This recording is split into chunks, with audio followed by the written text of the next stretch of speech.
Me chamo Maria Eduarda, eu sou atualmente doutoranda aqui na Universidade Federal Rural do Rio. Na verdade, a minha vida toda foi aqui na Rural, né? Eu graduei aqui na Rural em 2015. Da graduação, já emendei na residência, fiz residência com clínica cirúrgica de animais de companhia, e aí na residência, aqui, a nossa residência é em clínica geral. Então, eu fazia tanto cirurgia ortopédica quanto cirurgia de tecidos moles. Na sequência da residência, terminei a residência, já emendei no mestrado. Meu mestrado aqui é com a professora Marta Fernanda, e aí eu desenvolvo um mestrado. Meu mestrado e meu doutorado, na verdade, tem muito a ver com cicatrização cutânea, né, que é um tema aí que eu gosto muito. Eu sou um pouco apaixonada assim, nessa parte de cirurgia plástica e reconstrutiva, é uma área que eu gosto muito, mas hoje eu faço cirurgia geral, principalmente tecidos moles, né? Algumas coisas eu mexo, algumas coisas ortopédicas eu ainda faço, mas principalmente tecidos moles. E aí terminei o mestrado e emendei direto no doutorado, né? Porque, sem dúvida, o meu...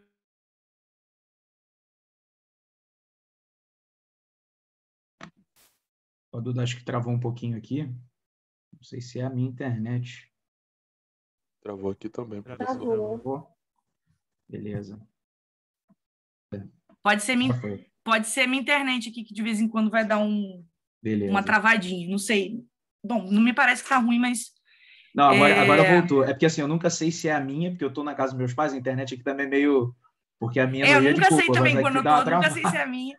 Mas quando acontecer, vocês me avisem, tá? Porque na hora que eu colocar, compartilhar aí a tela, eu não vou mais ver vocês, né? Então me avisem aí. Então, como eu estava falando, eu faço cirurgias ortopédicas hoje e também faço cirurgia de tecido mole, mas a minha vida toda, desde o início da faculdade, foi focada na carreira acadêmica. Eu sempre quis, sempre busquei a questão do ensino aí, da pesquisa, né? E, óbvio, vem junto aí a extensão. Então, hoje, o que a gente vai conversar da sêmio do sistema locomotor. Eu vou compartilhar aqui minha tela com vocês. Espera aí. Me avisem se vocês vão ver, tá? Vocês estão vendo a minha tela? Tá tudo certo aqui, Duda. A gente está vendo sim. Show, beleza. Qualquer coisa, Duda, você pode compartilhar só o programa que você usa para apresentar. Então, eu vou apresentar a tela, porque vai que acontece alguma coisa nos vídeos, beleza. E eu tenho que mostrar algum vídeo separadamente. Beleza, Espero ótimo. que não aconteça, mas... Ótimo. Vamos lá. Então, vocês estão vendo aqui meu cursor? Aqui? Então, sim, tudo certo. Então, sim. Beleza.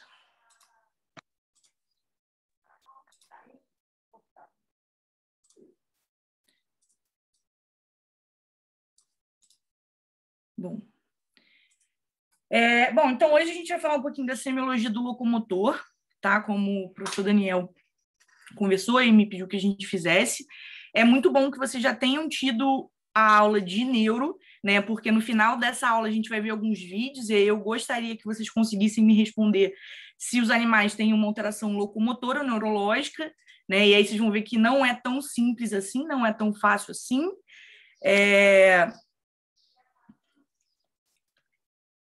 Ué, cadê que eu não consigo passar a tela? Bom,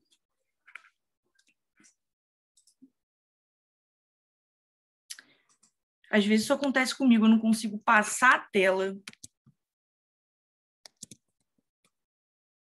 eu tentar compartilhar de novo, gente. Vou compartilhar só o PowerPoint. Foi, beleza. Passou aqui, passou, beleza. Beleza. Bom, gente, então, a importância da gente falar desse tema, né? Primeiro, né, é que a rotina clínica médica e cirúrgica de afecções do sistema locomotor é muito intensa.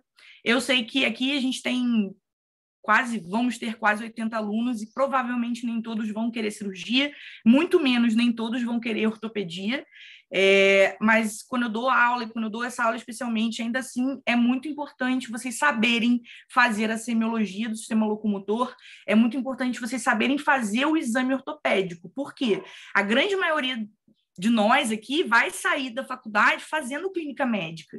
E quando a gente faz clínica médica, a gente pega tudo, né? Então, a gente tem uma formação generalista e é importante que a gente tenha, porque o nosso primeiro contato com a medicina veterinária é generalista. E vocês vão ter muita rotina de sistema locomotor, muita rotina de fratura exposta, de afecções ligamentares, e é importante que vocês saibam e tenham algum treinamento, tenham alguma familiaridade com essas afecções ortopédicas, porque o que eu mais vejo na minha rotina são falhas na tomada de decisão. A gente falha na hora que a gente toma a decisão em relação àquele animal, em relação àquela afecção ortopédica, porque a gente não sabe fazer a semiologia, porque a gente não sabe fazer o exame ortopédico. E aí, se a gente falha na tomada de decisão, a gente falha no momento do tratamento. E aí, uma coisa super importante aqui, principalmente para locomotor, é a importância do tratamento precoce. A gente precisa tratar precocemente muitas afecções. Então, o que eu mais vejo também é veterinário pegando afecção locomotora e afecção de desenvolvimento, então, sei lá, algumas doenças desenvolvimentares aí em paciente, por exemplo, uma luxação de patela, que muitas vezes é congênita, muitas vezes o animal já pequenininho, muito filhotinho, já tem alteração grave por conta da luxação de patela, e o que eu mais vejo é o veterinário atender e falar assim, vamos esperar ele crescer mais. Só que quanto mais o animal cresce, pior ele fica. E mais difícil fica para a gente tratar, para a gente operar esse paciente. Então, isso é uma falha de tomada na decisão. Uma falha por quê? Porque quem avaliou o paciente não tinha familiaridade, né, com a afecção. E não tem jeito, a gente precisa ter, porque a gente vai ter aí os desafios do diagnóstico. Nem sempre o diagnóstico é simples, nem sempre o diagnóstico é fácil, mas a gente precisa fechar o diagnóstico, e vocês, como clínicos, na clínica médica ali, lidando com esses pacientes, é importante que vocês fechem esse diagnóstico para que vocês saibam o que vocês vão fazer a partir daí. E mais do que isso, é sempre importante que vocês entendam a limitação de vocês. Como eu falei, eu sei que nem todo mundo vai querer ser ortopedista. A gente precisa saber o que fazer inicialmente com o paciente, por exemplo, que tem uma fratura, para que a gente possa mandar esse paciente estável, confortável, para um ortopedista. Tá? E isso não é mal nenhum, tá, gente? Não é mal nenhum a gente entender que a gente tem uma limitação técnica e que a gente não vai conseguir tratar de fato esse paciente e que a gente vai precisar encaminhar para um ortopedista. Hoje a gente tem aí essas especialidades médicas e elas existem porque elas são importantes. Mas a gente precisa saber como lidar aí com esses pacientes no início, né? Porque se vocês fazem um manejo inicial bacana desse paciente, o ortopedista vai agradecer vocês, o tutor vai agradecer, e mais do que isso, o paciente de vocês vai agradecer. Então, não tem como, né, a gente pensar em semiologia do sistema locomotor, pensar em exame ortopédico, sem lembrar que a gente tem toda uma composição anatômica aí do esqueleto, né, apendicular e do esqueleto axial. Nesse caso aqui hoje, para a gente, o mais importante vai ser aí o esqueleto apendicular, né? Então, basicamente, os músculos, inervações, tendões, ligamentos e ossos que compõem os apêndices. E aí, quando a gente fala de apêndice, a gente está falando basicamente de membro torácico e membro pélvico, tá? Tentem evitar a nomenclatura membro posterior e anterior, membro superior e inferior, tá? O ideal é vocês falarem sempre membro torácico e membro pélvico. E aí o membro, né, os membros torácicos e pélvicos, eles são compostos aí por esses componentes aqui extremamente importantes. Se a gente tem alguma lesão em qualquer um desses componentes, a gente vai ter um problema e uma afecção locomotora. Então, a gente pode ter um estiramento muscular, isso vai causar uma claudicação, uma afecção locomotora no paciente de vocês, problemas de inervação, e aí vocês vão pegar muito na rotina de vocês,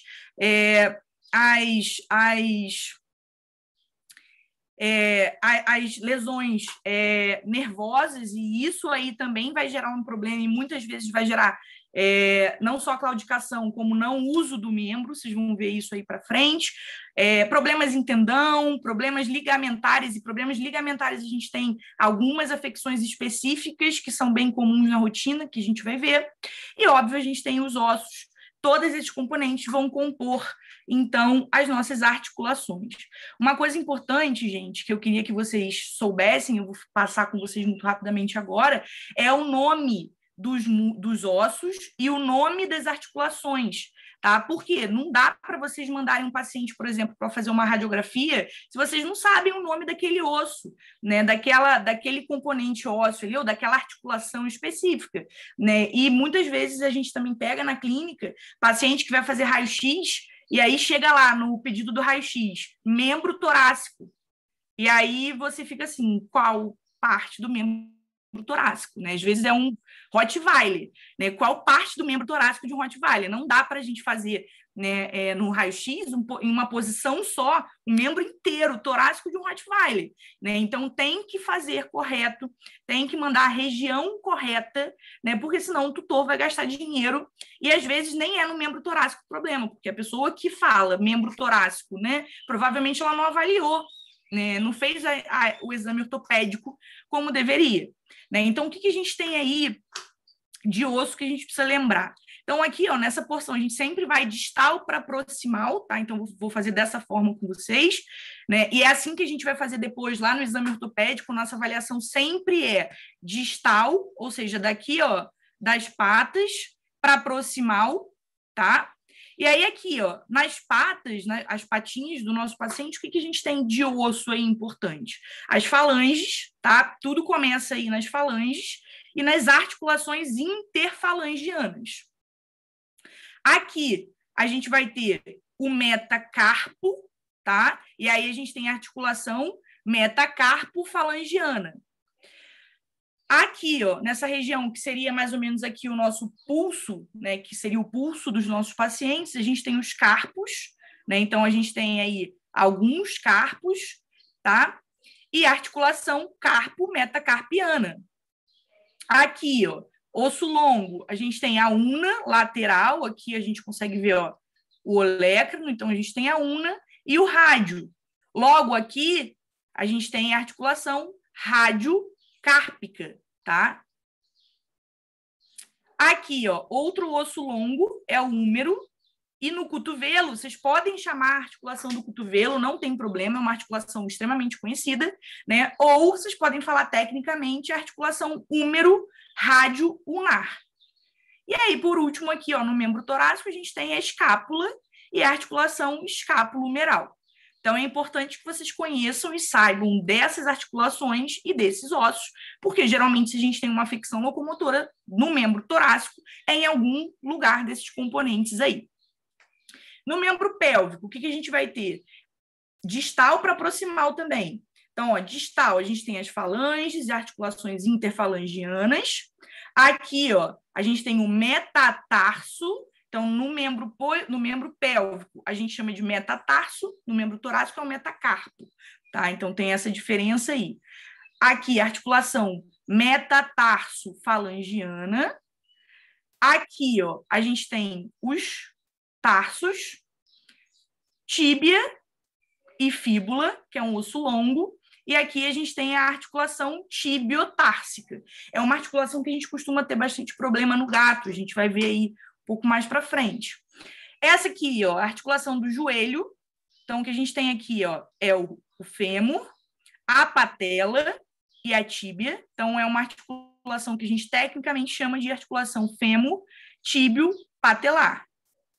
Tá? Fêmur tá aqui, um outro osso longo, e aqui em cima a gente tem, então, a pelve. E aí, na pelve, a gente tem o acetábulo e a articulação coxo-femoral. Tá? Então, geralmente, se a gente vai fazer, né, uma avaliação ortopédica, são esses os ossos que a gente vai precisar avaliar e são essas as articulações que a gente vai avaliar. Depois a gente vai mandar para fazer um exame de imagem, por exemplo, a gente precisa entender aonde, né, nessa nossa avaliação está o problema, para que a gente possa focar o exame de imagem.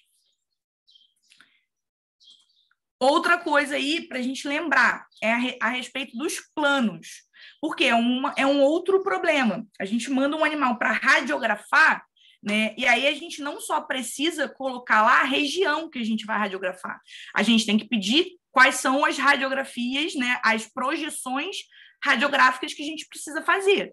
né? Lateral, é crânio caudal, como é que vão ser essas projeções? Então, para o membro, né, especificamente para os membros, o que a gente vai ter aí? A gente vai ter basicamente, ó, a parte anterior do membro, a gente pode chamar de cranial, e a parte posterior de caudal. Duda, posso chamar de posterior e anterior, né? Ou antero-posterior? Pode. Dá no mesmo a gente falar crânio caudal ou antero-posterior. Show? Tudo que for próximo aqui, ó, do esqueleto axial é proximal. Tudo que for distante é distal. Tá? Então, por exemplo, as falanges, elas são distais, tá? Elas são mais distais. E se eu for andando proximal, eu vou encontrando as outras articulações, os outros ossos. Então, sempre que eu quero me referir a uma articulação ou a um osso que está mais próximo do corpo do animal, é proximal. Mais distante é distal. Além de crânio caudal ou de antero-posterior, que são as mesmas projeções, as mesmas coisas, né? A gente pode chamar também, principalmente nessa região aqui, né, dos metatarsos, das falanges, ou dos metacarpos e das falanges, a gente pode chamar, ó, de dorso, porque a patinha do nosso paciente fica assim, né, nessa posição. Então, a gente pode chamar de dorso palmar, quando for no membro torácico, ou dorso plantar, quando for no membro pélvico, tá? Então, vamos supor, eu quero fazer uma radiografia do rádio, tá? Vou botar aqui a setinha, ó, do rádio do meu paciente. O que eu posso ter de projeção aí, tá? Projeção radiográfica. Geralmente, a gente pede uma projeção látero-medial, tá? Por quê? Látero-medial, lateral, né? E lá outra lateral. Se vocês falarem látero-lateral, não tem problema. Então, não tem problema falar látero-medial ou látero-lateral, é a mesma coisa, tá? Além disso, eu posso pedir uma projeção antero-posterior, ou crânio-caudal, ou dorso-palmar, é a mesma coisa, tá? Geralmente são essas duas projeções que a gente vai pedir, tá certo? É importante vocês saberem a nomenclatura para vocês saberem a projeção que vocês vão pedir. Tá certo? Em relação aí à prioridade, então, que eu falei com vocês, nem todo mundo aqui vai querer ser ortopedista, nem todo mundo aqui vai querer ser cirurgião ortopédico, né? Mas qual que é a nossa prioridade, independente da nossa especialização, independente do que a gente vai fazer, enfim, se é oncologista, se é ortopedista, se é... Independente disso, somos todos clínicos. E qual é o nosso objetivo, a nossa prioridade na hora que a gente recebe um paciente uma afecção ortopédica? Localizar e identificar essa lesão. Então, quando chegar um paciente claudicando ou não utilizando o membro, a primeira coisa que vocês têm que botar na cabeça de vocês é: eu preciso localizar e identificar essa lesão. Porque se eu localizo e identifico, muito provavelmente eu vou conseguir entender aí o que eu vou precisar pedir de exame, de diagnóstico para esse paciente, o que eu vou precisar pedir de raio-x, ou não, o raio-x não vai me ajudar, talvez uma ressonância, talvez uma tomo, né? Ainda, dependendo do que vocês localizarem, identificarem da lesão, vocês já vão entender como é que vocês vão começar o tratamento de vocês, né? Então, isso é o principal, é localizar e identificar. Ah, mas eu não sei tratar, eu não sou cirurgião, não sou eu que vou... Tudo bem, mas você localizou, identificou, tratou inicialmente para que vocês pudessem, então, encaminhar esse paciente para o ortopedista e ele resolver cirurgicamente o paciente, né? E aí, para isso, primeiro, gente, a gente precisa ter treinamento e familiarização com as afecções. Hoje eu vou falar de algumas afecções com vocês, mas eu acho que não é o foco principal hoje, não. O foco hoje é vocês entenderem como faz o exame ortopédico. E aí, provavelmente, na disciplina de patologia clínica cirúrgica, vocês vão ver algumas afecções principais, e aí vocês vão conseguir fazer as duas coisas. Vocês vão conseguir já saber fazer o exame ortopédico e entender as afecções aí, quais são os diagnósticos, quais são as patogêneses dessas afecções.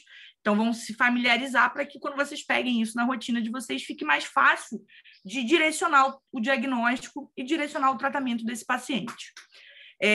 Outra questão que é super importante, e vocês sempre têm que fazer essa reflexão, até onde eu posso ir, eu preciso de ajuda, né? É aquela questão, eu não tenho capacidade técnica de cuidar de um paciente, por exemplo, com luxação de patela, mas eu sei que esse paciente tem luxação de patela, então eu sei que eu vou encaminhar ele para o ortopedista, eu sei que ele tem luxação de patela e ele está com muita dor, então eu vou controlar a dor dele, eu vou tentar minimizar aí os danos ligamentares e articulares, eu vou fornecer uma qualidade de vida para poder encaminhar ele.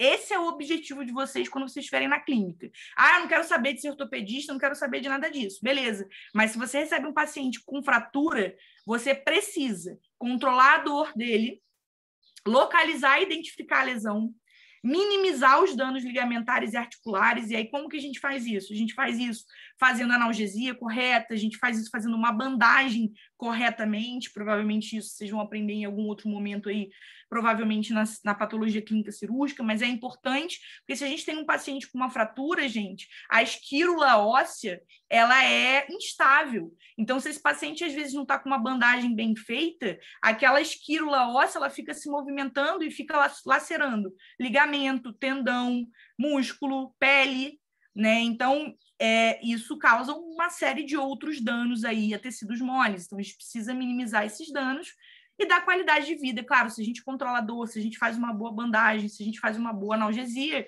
a gente dá qualidade de vida e aí, beleza, até depois daqui eu não consigo ir. Esse paciente vai para o ortopedista. O ortopedista vai receber esse paciente super feliz, porque vocês fizeram todo esse manejo inicial, localizaram, identificaram a lesão e encaminharam de forma adequada para ele, tá? Como que a gente vai fazer essa localização e essa identificação? Então, a gente tem como se fosse um tripé aí, tá? Então, a gente tem 3 formas de avaliar e 3 passos aí para a gente conseguir localizar e identificar as lesões do sistema locomotor. Então, sem dúvida, primeiro, histórico e anamnese são extremamente importantes. Vocês vão ver que tem afecção ortopédica que são comuns num cão de pequeno porte, já outras em cães de grande porte. Então, se eu sei qual é o porte do meu paciente, eu já consigo direcionar a afecção ortopédica que eu acho que ele tem. Não só isso, a espécie, é gato ou é cão, né? Isso também faz diferença, vocês vão ver que eles têm lesões diferentes, padrões de lesões, às vezes, muito diferentes. Não só isso, há quanto tempo esse paciente está assim? Isso foi agora, ele do nada pulou do sofá e começou a claudicar, ou não, ele vem claudicando aí de uma forma mais crônica. Então, tudo isso é extremamente importante e ajuda a gente a começar a fazer essa localização e essa identificação. Além disso, não tem jeito, o exame clínico ortopédico, não adianta só fazer o histórico anamnese, né, e entender o sinal clínico desse paciente, a gente tem que fazer, tem que colocar a mão no animal, tem que fazer o exame clínico ortopédico, que é 50% ou mais aí para a gente localizar e identificar a lesão. E aí, depois, por último, a gente vai fazer o nosso diagnóstico por imagem, só para fechar, né, o nosso diagnóstico. Mas a gente não consegue fazer o diagnóstico por imagem sem antes ter feito o exame clínico histórico, por exemplo. Tá? E outra, algumas afecções ortopédicas, a gente vai falar de algumas hoje aqui, elas não, o diagnóstico ela não é pelo exame de imagem. O diagnóstico é clínico. Então, não adianta vocês fazerem, eu não sei, mas eu vou fazer um exame de imagem para ter certeza. Se você não sabe fazer avaliação ortopédica, você não vai fazer o diagnóstico, porque você vai fazer um raio-x e no raio-x não vai dar nada, tá? Por quê? Porque o diagnóstico é clínico, beleza?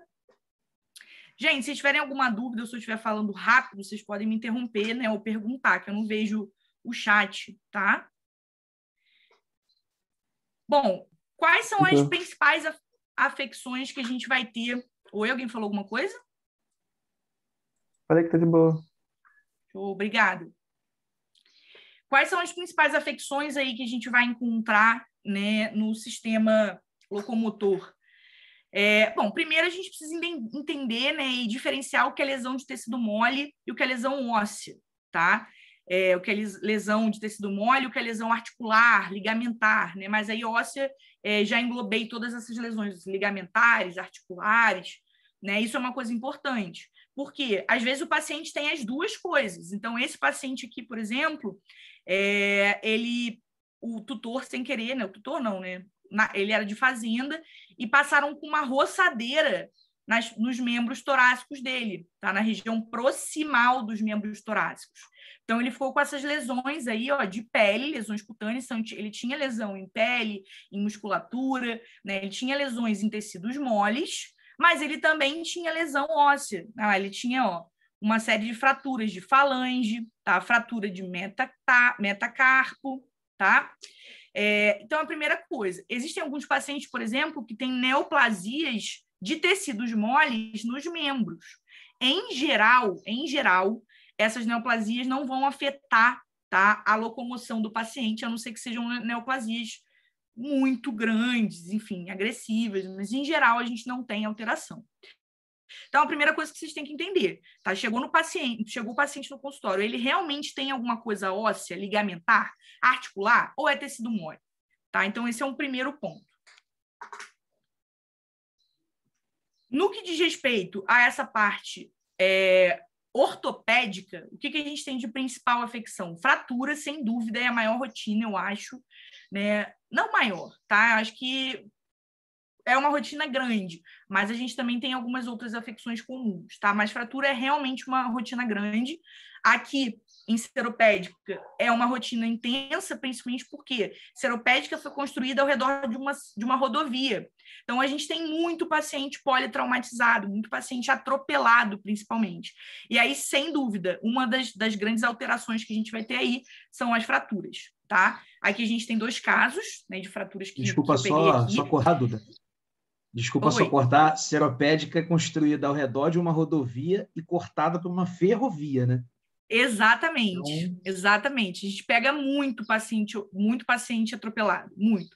E aí, putz, a gente tinha fratura, acho que todo dia no hospital, todo dia. A gente não tinha como nem atender na cirurgia mesmo todos esses pacientes. A gente tinha problemas sérios em relação a isso, porque era muito paciente com fratura, muito.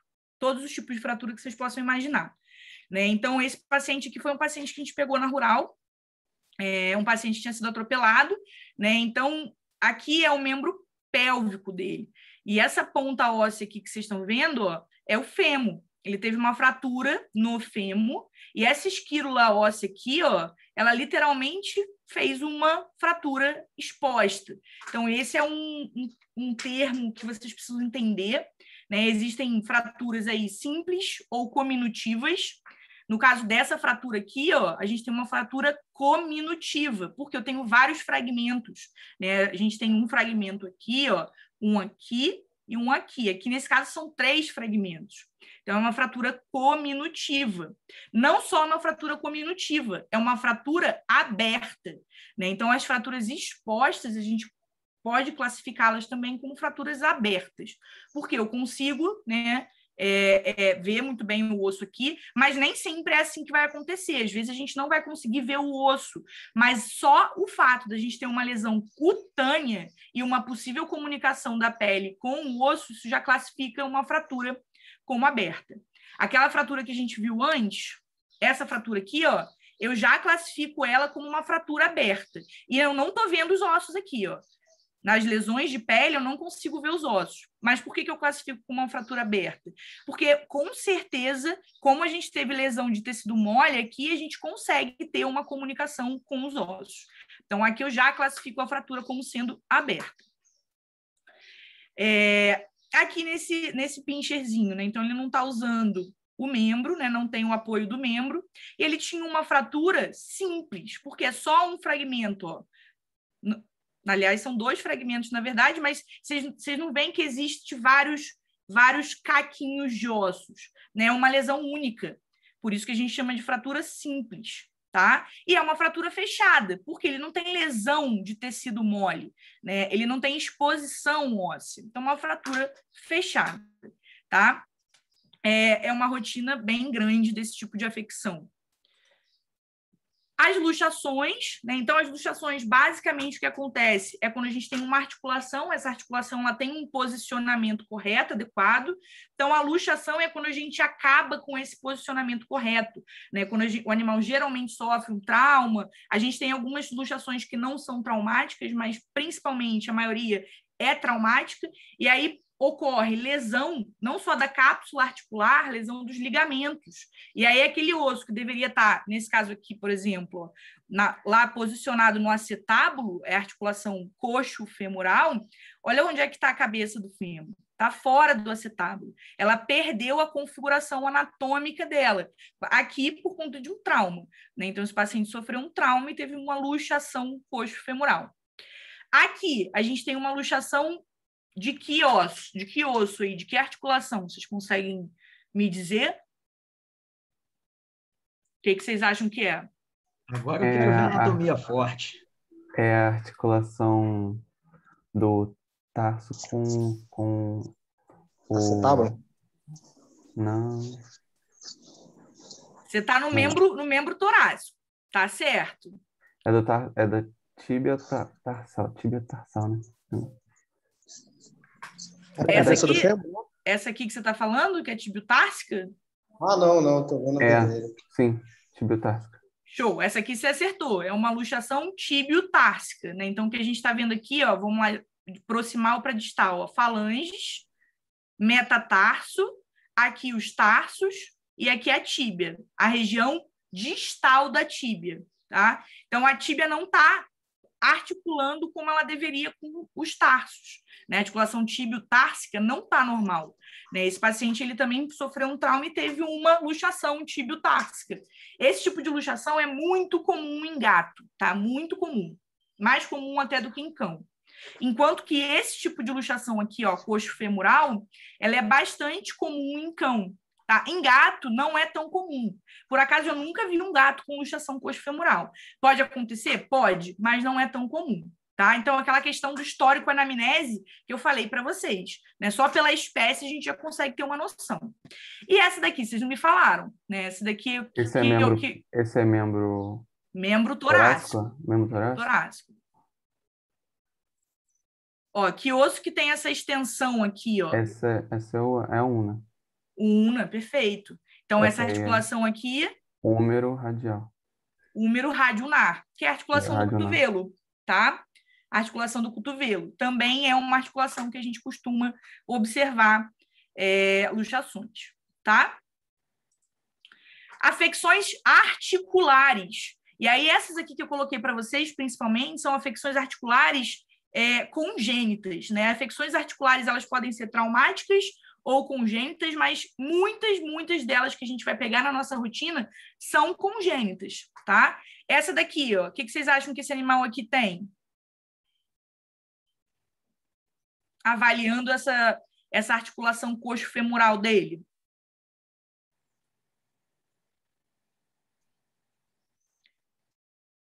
Vocês acham que a cabeça do fêmur dele está normal?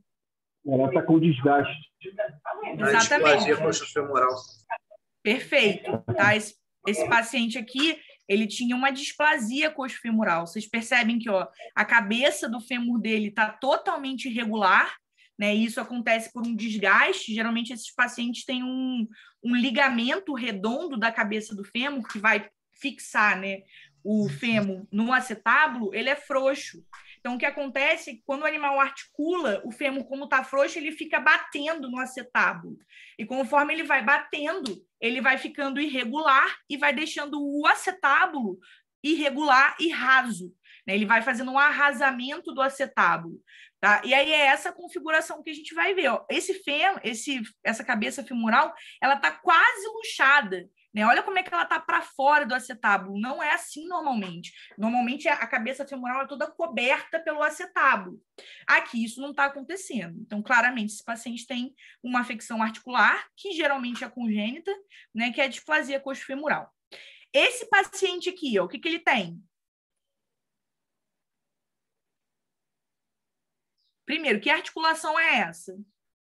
Esse é membro torácico, né? Membro pélvico. Membro pélvico? Então, está faltando a patela está mal posicionada aí, não está? Exatamente. Então, aqui, o que vocês percebem? Ó, a patela, ela deveria estar aqui, ó, no sulco patelar. Ela sempre fica posicionada nessa posição. Olha como é que ela está aqui, ó.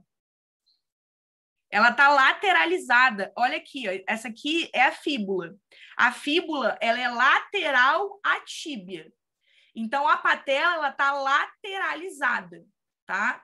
Esse animal ele tem uma luxação de patela. A gente poderia classificar como luxação, mas muitas vezes as luxações de patela, que são uma afecção articular também, elas são congênitas, tá? E principalmente a luxação de patela medial.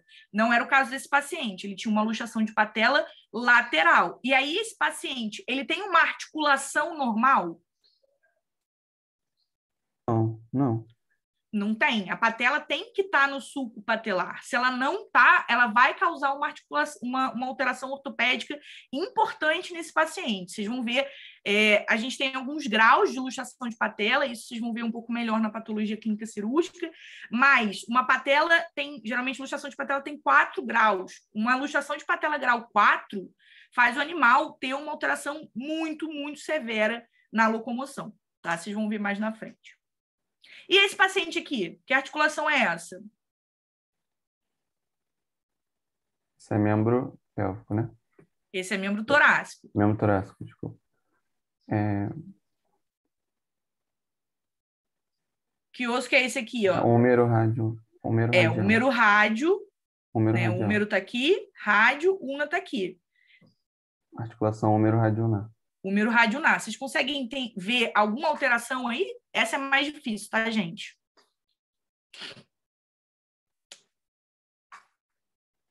Estão vendo que aqui existe uma linha radiopaca? Esse paciente... Tá fraturado?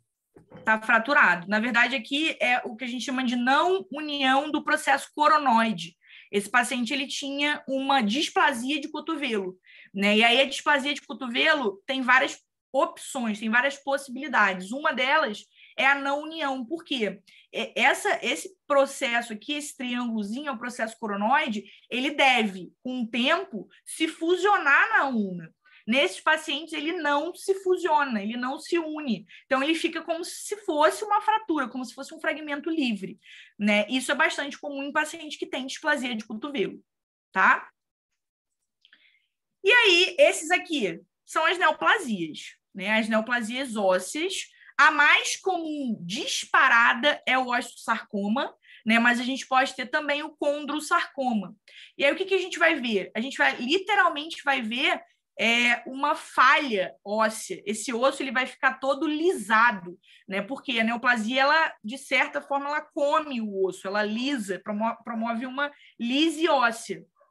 E o que a gente vai ver é como se fosse esse sombreado, né? Parece que tem uma nuvem na frente do osso. É isso que a gente vai ver quando a gente tem uma neoplasia óssea. E, geralmente, neoplasia óssea, gente, muito comum em ossos longos. Então, é muito comum, ó, aqui no húmero, muito comum no fêmur, tá? Rádio a gente também pega. Ah, mas eu posso ter uma neoplasia óssea na falange, por exemplo? Vocês acham que existe essa possibilidade? Sim. Sim, a gente pode ter uma neoplasia óssea em qualquer osso do corpo. Então, já peguei neoplasia óssea na falange, por exemplo. É ótimo, é bem melhor para a gente fazer o manejo, né? Porque, geralmente, uma neoplasia dessa daqui, ó, a indicação é a amputação do membro. No caso da que eu peguei, a gente amputou só a falange, tá? Ainda assim, esse paciente tem que acompanhar, porque é grande chance dele ter recidiva, tá? Mas, essa vai ser a aparência. Não tem muito o que a gente fazer, né? Não tem muito tratamento, realmente a amputação é o melhor, porque são neoplasias malignas e extremamente agressivas, tá? E o paciente para de andar? Muitas vezes o paciente começa claudicando. Então, às vezes ele começa claudicando e, geralmente, o osteosarcoma ele também faz um aumento, um edema de tecido mole. Então, com o tempo, você vai ver que o membro do animal vai ficar totalmente edemaciado. Tá? E aí ele para de andar. Chega um momento, um paciente como esse daqui, por exemplo, que ele teve uma lise praticamente aí até a metade do fêmur, não anda mais. Tá? Ele não consegue andar. E muitas vezes eles têm fraturas patológicas, porque o osso ele fica enfraquecido, ele fica lisado. Então, se esse paciente, por exemplo, sofreu o mínimo trauma, esse osso vai fraturar. Tá? Então, o paciente que tem fratura do nada, né? O tutor fala assim, cara, ele não sofreu nenhuma lesão, não sofreu nenhum trauma, não caiu, não foi atropelado, nada aconteceu, mas ele fraturou, comecem a suspeitar de uma neoplasia. A gente já pegou aqui na Rural uma cadelinha que fez uma fratura, o tutor não sabia o que tinha acontecido, era uma cadela grande, era uma labradora, a gente fez cirurgia, a gente colocou uma placa, né? Então a gente colocou um implante, era em úmero, foi difícil pra caramba para colocar o implante, 3 semanas depois da cirurgia a gente radiografou, o úmero dela estava assim, ó, né? Praticamente igual a esse, não foi esse caso não, mas estava assim, ó. E aí a gente começou a achar que ela tinha isso aqui, ó, osteomielite, porque o padrão radiográfico é muito parecido, o animal também tem lise óssea. A gente ficou tratando essa paciente quando, na verdade, ela não tinha osteomielite, ela tinha neoplasia, né? Então, a gente fez uma biópsia óssea, não só biópsia, a gente mandou para... Fizemos uma biópsia, coletamos um fragmento, mandamos para a cultura, tá? Porque a gente achou, tinha certeza que era osteomielite, e mandamos para a histopatologia. A cultura veio negativo, o resultado veio com osteosarcoma.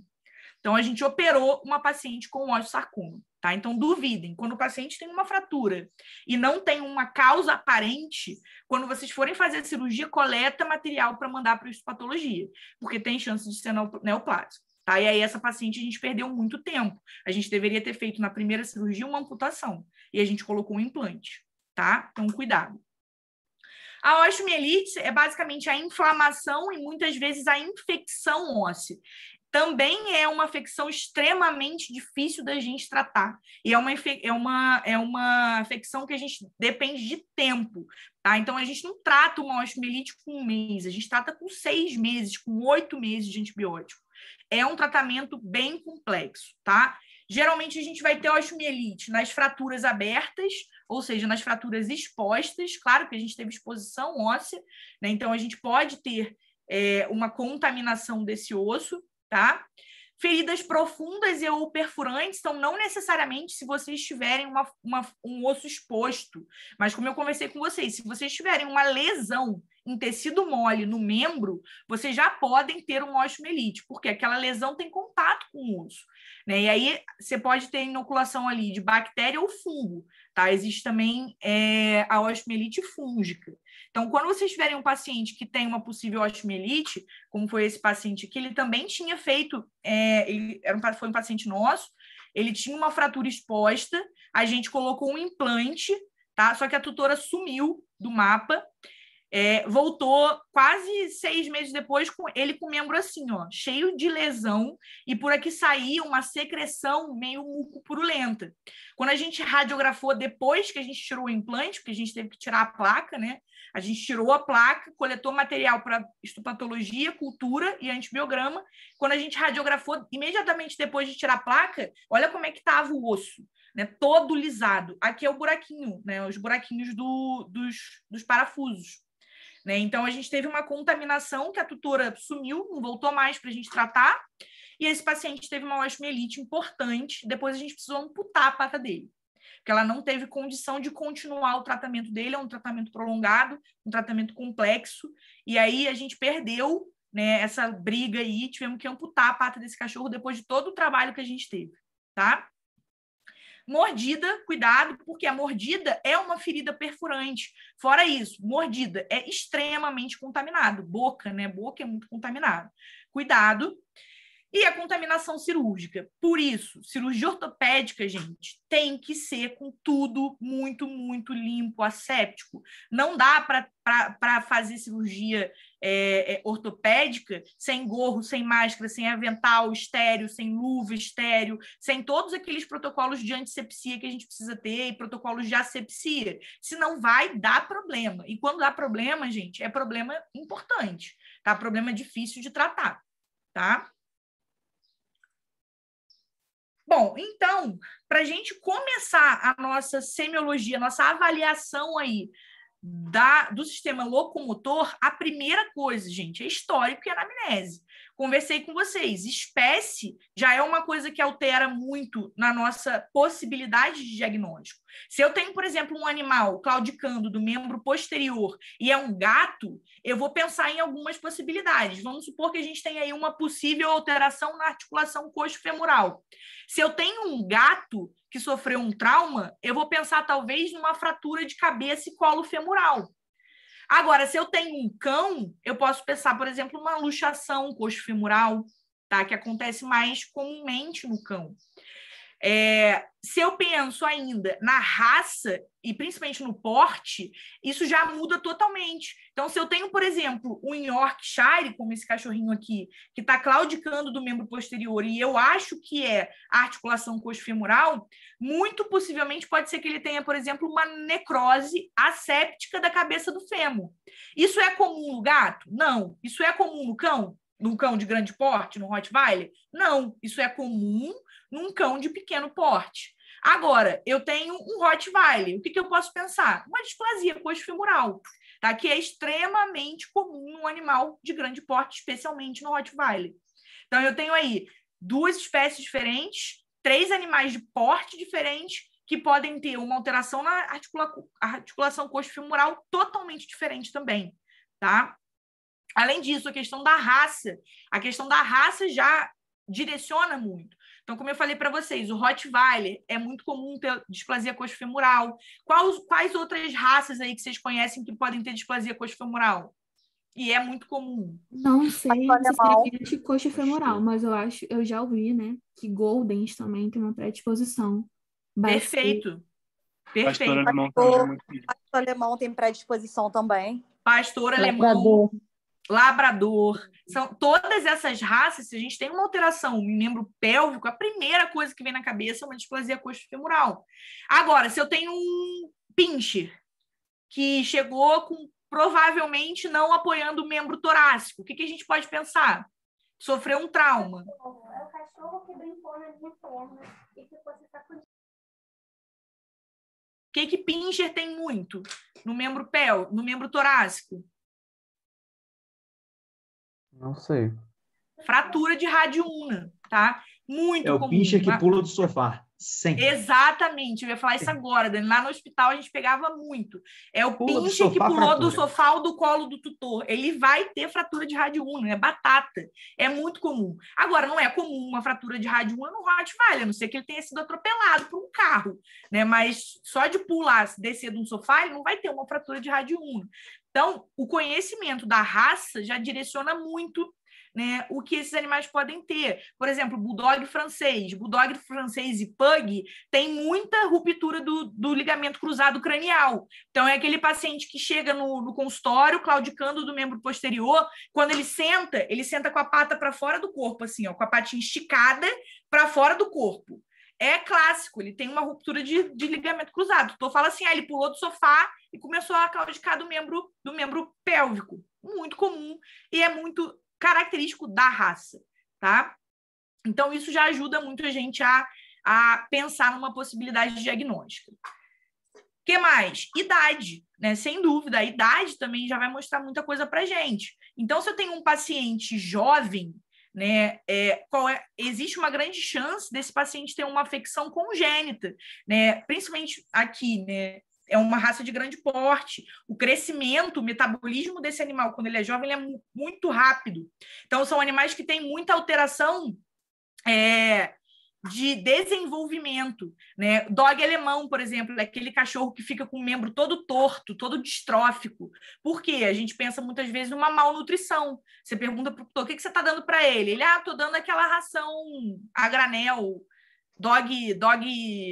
doguinho, tá? Para um animal que tem 60 quilos e que está se desenvolvendo. Então, é um animal que costuma ter essas alterações de desenvolvimento, alterações congênitas. Agora, um animal idosinho como esse daqui, ele pode ter as artroses, as artrites, que são extremamente comuns em animais idosos, principalmente lembrando que os nossos pacientes estão vivendo muito. Então, às vezes, um cachorro que vivia 8 anos está vivendo 13, 14, né? Então, é claro que ele vai ter essas alterações degenerativas da articulação, tá?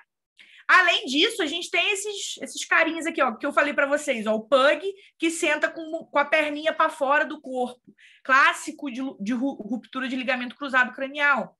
Mas, além disso, né, a gente tem que pensar o seguinte, comorbidade. Esse paciente é um paciente que tem a estrutura, tá com peso normal?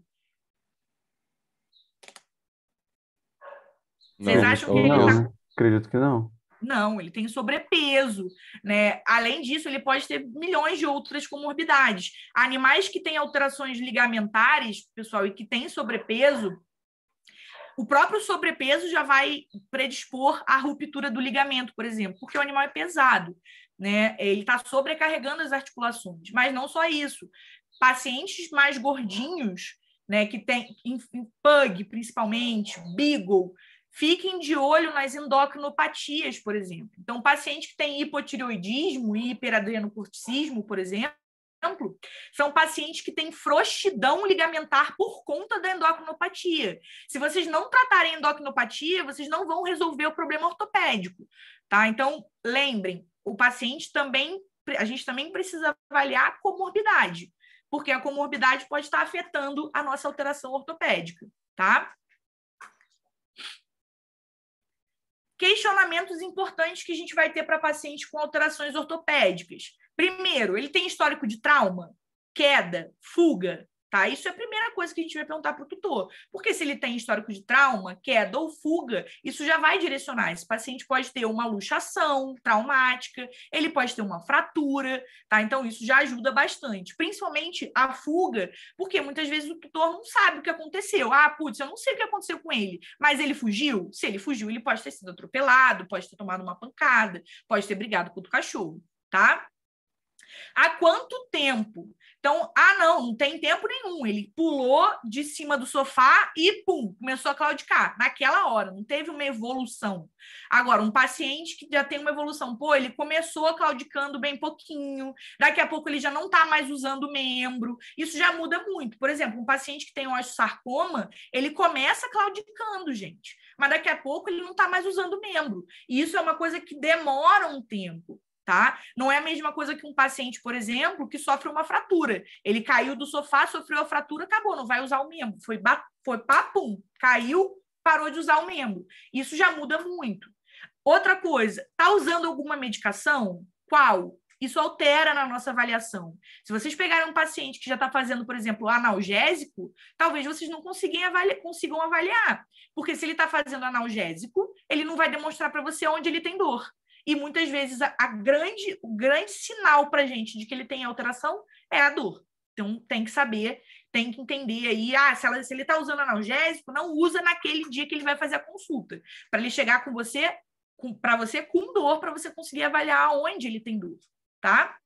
Qual é o membro afetado? Isso é uma coisa importante, todo mundo fala, Duda, mas e daí? O que o tutor tem a ver com isso, né? Quem tem que saber qual é o membro afetado sou eu. Não, é importante que vocês perguntem qual é a opinião do tutor. Isso ajuda muito no nosso diagnóstico, ajuda muito no nosso direcionamento. O tutor, ele está vendo esse animal em casa, gente, coisa que a gente não está. A gente está vendo ele no consultório, estressado, né? O tutor não está vendo ele em casa, levantando, deitando, sentando, num ambiente que ele está confortável. Então, perguntem para o tutor.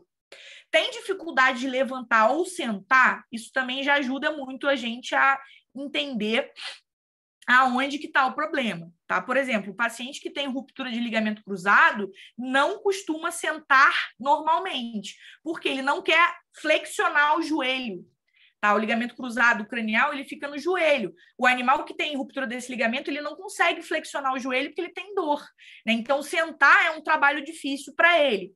Pacientes que têm displasia coxofemoral, por exemplo, tem muita dificuldade de levantar, principalmente se for um paciente pesado. Então, isso também já ajuda a gente no nosso direcionamento. Temperamento alterado, né? O animal está com temperamento, com comportamento dele diferente, alterado. Tem algum edema ou alguma crepitação? Onde? Porque, às vezes, por exemplo, o paciente que tem luxação de patela, às vezes a luxação de patela dele é uma luxação grau 2. E aí o tutor, ele descobre que o animal tem luxação de patela como? Pegando o animal no colo. Quando ele pega o animal no colo e o animal faz extensão e flexão do joelho, a patela sai e volta para o lugar. O tutor percebe a crepitação e fala, cara, alguma coisa está errada aqui no joelho do meu cachorro. Está crepitando, está fazendo barulho, não está normal. Ele vai levar para você ver, tá? Quais são os sinais clínicos mais comuns? Sem dúvida, claudicação é o primeiro. O que é claudicação? Mancar. Mancar é o primeiro sinal clínico mais comum. Na verdade, é o sinal clínico mais comum. Claudicação não é fácil da gente avaliar, tá? Vocês vão ver nos vídeos que a gente vai ver daqui a pouco, mas claudicação é difícil demais de a gente avaliar. Sem dúvida, não apoio do membro é o sinal clínico mais fácil, porque se o animal não está apoiando o membro, ele já está te mostrando aonde que está o problema, tá? Desvio do eixo ósseo, então a gente tem uma simetria no eixo ósseo. Se existe alguma assimetria nesse eixo normal, é óbvio que a gente tem alguma alteração. Edema e dor. E aí aqui, ó, eu coloquei dor bem destacado, porque grande parte das vezes é a dor que vai ajudar a gente a fazer o nosso diagnóstico. E aí, finalizando o histórico, anamnese, sinal clínico, para qual é o passo que a gente vai a seguir? A inspeção. E a inspeção, gente, começa sem botar a mão no paciente. A inspeção começa na hora que você chamou o paciente lá fora para o consultório. Então, geralmente, quando eu chamo, eu peço para o tutor ir na frente e eu já vou acompanhando o tutor e olhando o animal, olhando como é que ele está caminhando, como é que ele se levantou, como é que ele não se levantou, como é que ele chegou no consultório, né? Então, uma inspeção visual sem tocar no paciente primeiro. Isso é muito importante no sistema locomotor. Não mexe no paciente primeiro, só olha o paciente. Olha como é que ele está levantando, como é que ele está sentando, olha ele como um todo, para entender se ele tem alguma assimetria, tá? Inclusive, se ele tenta perceber as musculaturas, porque isso é uma coisa que a gente bate o olho e muitas vezes vê que ele tem, por exemplo, uma atrofia muscular, tá? Então, é importante. Olha o paciente de todos os lados. Então, por exemplo, esse boxer aqui, qual é o problema que ele tem? Qual membro? No membro pélvico esquerdo. Pélvico esquerdo, fácil, ele está mostrando para mim, ele não está apoiando o membro pélvico esquerdo, então algum problema tem aqui. Esse paciente nem se fala, olha esse monstrengo no membro dele, esse paciente tinha um osteosarcoma, tá? E esse paciente aqui, o que vocês percebem de diferente? Posicionamento, né, do membro torácico direito. A assimetria do membro. Arqueado, não tá? Exatamente. Os dois membros dele estão arqueados. Ele tem uma assimetria do membro torácico. Então, esse paciente tinha uma lesão de desenvolvimento, tá? Por quê? Por que eu sei disso? Porque ele era um paciente novinho. Essa alteração de arqueamento de membro, quando eles são novinhos, é muito comum quando o animal tem uma alteração de desenvolvimento. Nesse caso, ele teve uma fusão aí precoce das linhas de crescimento do rádio da ulna, tá? Essa paciente aqui, o que vocês veem de alteração nessa paciente? Isso é um pouco mais difícil. Acho que o problema é no metacarpo, né, dela.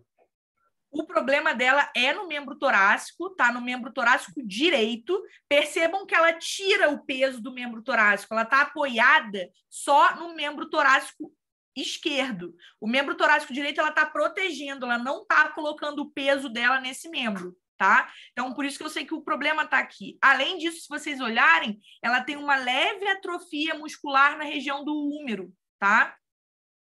Coisa que aqui não, aqui ela tem uma musculatura bem desenvolvida. Aqui ela tem uma leve atrofia muscular nessa localização, tá? E esse paciente aqui, alguma alteração?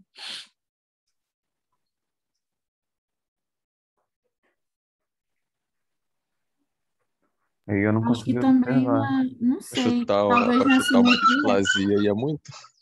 Assimetria. Ele tem também uma assimetria, tá? Olha como é que os membros pélvicos deles são próximos um do outro. E se vocês pararem para olhar, estão vendo aqui a projeção, essa projeção aqui de um lado e do outro já é uma projeção do fêmur deles, esqueci o nome. Do trocânter maior do fêmur deles. Tá? Então, o trocânter maior, geralmente, num animal que não tem atrofia muscular, ele não aparece, vocês vão só palpar o trocânter maior, tá? Vocês não vão conseguir ver o trocânter. Então, esse paciente, ele tinha não só uma assimetria do membro pélvico, como ele tinha uma atrofia muscular bilateral na região coxofemoral. Bom, depois que eu olho o paciente de todos os lados, em todos os ângulos, deitado e de pé e sentado, aí sim eu vou fazer a avaliação da marcha. Eu ainda não vou colocar a mão no paciente, tá? Eu vou ver agora ele andando. Eu vou fazer a avaliação da marcha desse paciente. Então, o que a gente vai buscar na avaliação da marcha? Alinhamento dos membros, né? Alinhamento e simetria dos membros também, amplitude da passada, né? A passada desse paciente é curtinha ou é muito longa? Ele tem a base ampla ou não tem a base ampla? Ele troca as patas? Tem paciente que troca as patas, que inverte a passada. Isso não é normal. Se o paciente está invertendo a passada, um problema ele tem, tá? Claudicação, isso aqui mostra muita coisa para a gente, que é mancar, né, de algum dos membros. Tropeço ou fraqueza, tá? Além disso, que a gente pode ver também é arrastar das unhas, tá? O arrastar das unhas também é algo que pode acontecer, principalmente se o paciente tiver uma alteração neurológica e não uma alteração ortopédica, bem como trocar as patas, né? Cruzar as patas, geralmente é um sinal de uma alteração neurológica e não ortopédica, tá? Mas ainda assim é algo que a gente vai perceber avaliando a marcha. Uma coisa que vocês têm que entender na avaliação da marcha, gente, é que existem fatores internos para o paciente estar com a marcha alterada. Que fatores internos são esses? Alguma afecção óssea, uma fratura, né, uma alteração de ligamento, né, uma ruptura de ligamento, uma luxação. São alterações internas, são alterações do paciente. E a gente tem também os fatores externos. Que fatores externos? O ambiente. Então, o ambiente onde vocês vão avaliar a marcha do paciente de vocês é extremamente importante. Ele pode mudar absolutamente toda a avaliação de vocês, tá? Então, ó, o ambiente, como que a gente vai avaliar, né, a marcha desses pacientes? Então, do cão é um pouco mais fácil, né, porque o cão ele anda na coleira. Então, geralmente, para o cão, como é que a gente vai fazer? A gente vai levar esse animal para um local calmo, tranquilo, não pode ter um monte de outros pacientes e tutores aqui nesse local, porque senão ele vai perder o foco, ele vai perder a atenção. O ideal é que o paciente ele ande numa superfície que não seja lisa, tá? Uma superfície que seja um pouco mais irregular para ajudar ele a conseguir te mostrar as alterações. E o mais importante é que o tutor segure a coleira bem próximo do corpo dele, tá? Para o paciente não ficar andando, cheirando, querendo fazer xixi, urinar, defecar, não. Ele tem que ter foco no momento de andar com o tutor. Então, é linha reta. Anda aqui em linha reta e volta com ele em linha reta, tá? Então, a gente sempre pede para fazer primeiro em linha reta e depois a gente vai colocar obstáculos, porque isso também vai alterar o padrão de marcha desse paciente. Então, ó, subir escada, descer escada, subir rampa e descer rampa. Tem que fazer, porque dependendo do problema que ele tem articular ou da afecção óssea que ele tem, isso vai alterar o padrão de marcha dele. E ele vai fazer esse percurso, primeiro caminhando, depois marchando. Tá? Então, primeiro o tutor vai só andar com ele, depois o tutor vai marchar com ele para a gente ver se existe alguma diferença na marcha e no caminhar. Tá? No gato, a gente vai fazer dessa mesma forma? Vocês acham? Acho que é melhor deixar o gato solto, né? O gato é problema, tá? O gato é um pouco mais problemático, porque a gente não consegue levar o gato, por exemplo, para um ambiente externo, como esse daqui, né? E o cão não tem jeito, a gente não consegue avaliar ele só no ambulatório ou dentro da clínica, às vezes, né? Dentro do consultório, porque o consultório é pequeno e vocês precisam ver ele andando, caminhando, marchando.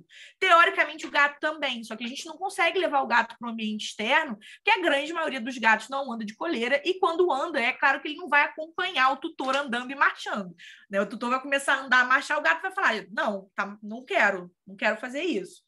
Né? Então, o gato é um pouco mais complexo, o gato não tem jeito, a gente tem que avaliar ele dentro do consultório, fechado, sem outros tutores e sem outros pacientes. E ainda assim, é complexo, porque o gato ele se estressa muito só pelo fato de ele estar indo no veterinário, ele já está estressado. Então, o gato tem que tomar cuidado, a hora que for tirar da caixinha, quem tem que tirar da caixinha é o tutor, tá? Não é vocês fazer força, enfim, virar a caixinha de cabeça para baixo, balançar. Nesse estresse, vocês já perderam a avaliação de vocês.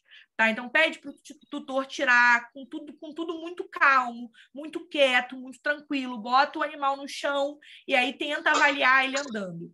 Um estímulo bacana é colocar a caixinha dele no chão, longe dele, para forçar ele a andar para a caixinha. Isso é uma possibilidade bacana da gente avaliar, tá? A gente sempre consegue avaliar muito bem o gato? Não. Às vezes a gente não consegue, principalmente se for um animal muito estressado.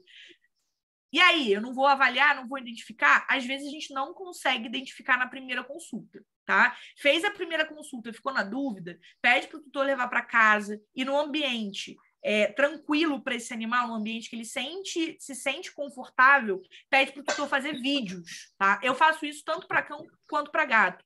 Peço para levar para casa e filmar em casa, porque é totalmente diferente do que a gente avaliar no consultório, avaliar no ambiente da clínica, tá? Beleza? Beleza. Como que a gente já pode começar a identificar o membro que está afetado quando a gente faz essa inspeção visual e essa inspeção da marcha do nosso paciente?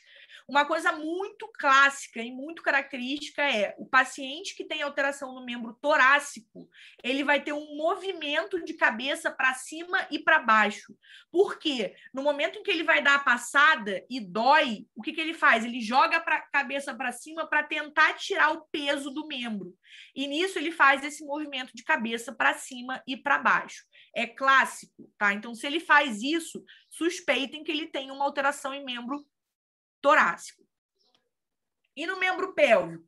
No membro pélvico, geralmente, ele tem um desvio do peso, então ele desvia o peso para o outro lado, né? Ele tenta desviar o peso, isso também acontece bastante no membro torácico. Agora, no membro pélvico, o animal geralmente ele fica com o dorso um pouco mais arqueado, e o que ele faz? Ele joga a cabeça para baixo, porque quando ele bota a cabeça para baixo, ele tira o peso lá de trás. Então, geralmente, ele fica com a cabeça um pouco mais baixa. Tá? São formas que a gente já começa aí a tentar identificar o membro afetado. Vou mostrar para vocês cada um desses pacientes aqui, ó. Esse daqui.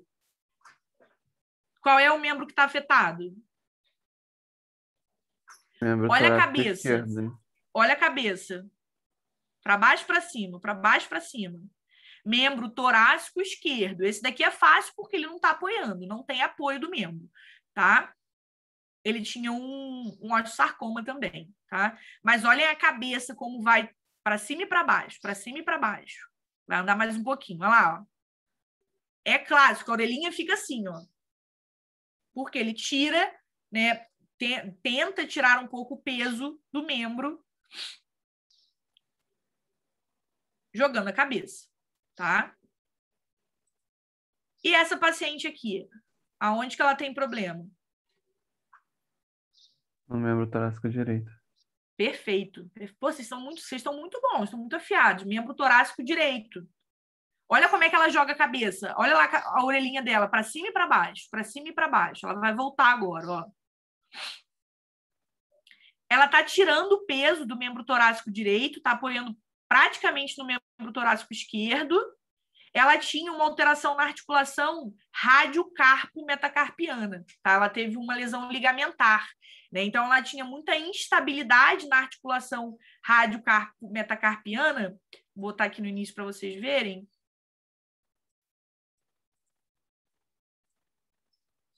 Ela olha como é que ela tem um desvio angular da extremidade distal do membro torácico direito. Né? E ela não botava o peso no membro, porque doía a articulação dela. Claro que ela tinha uma instabilidade, tá? E aí, ó, percebam, todos os dois fazem um movimento de cabeça, tá? Agora esse daqui, ó, esse gatinho. Aonde está o problema dele?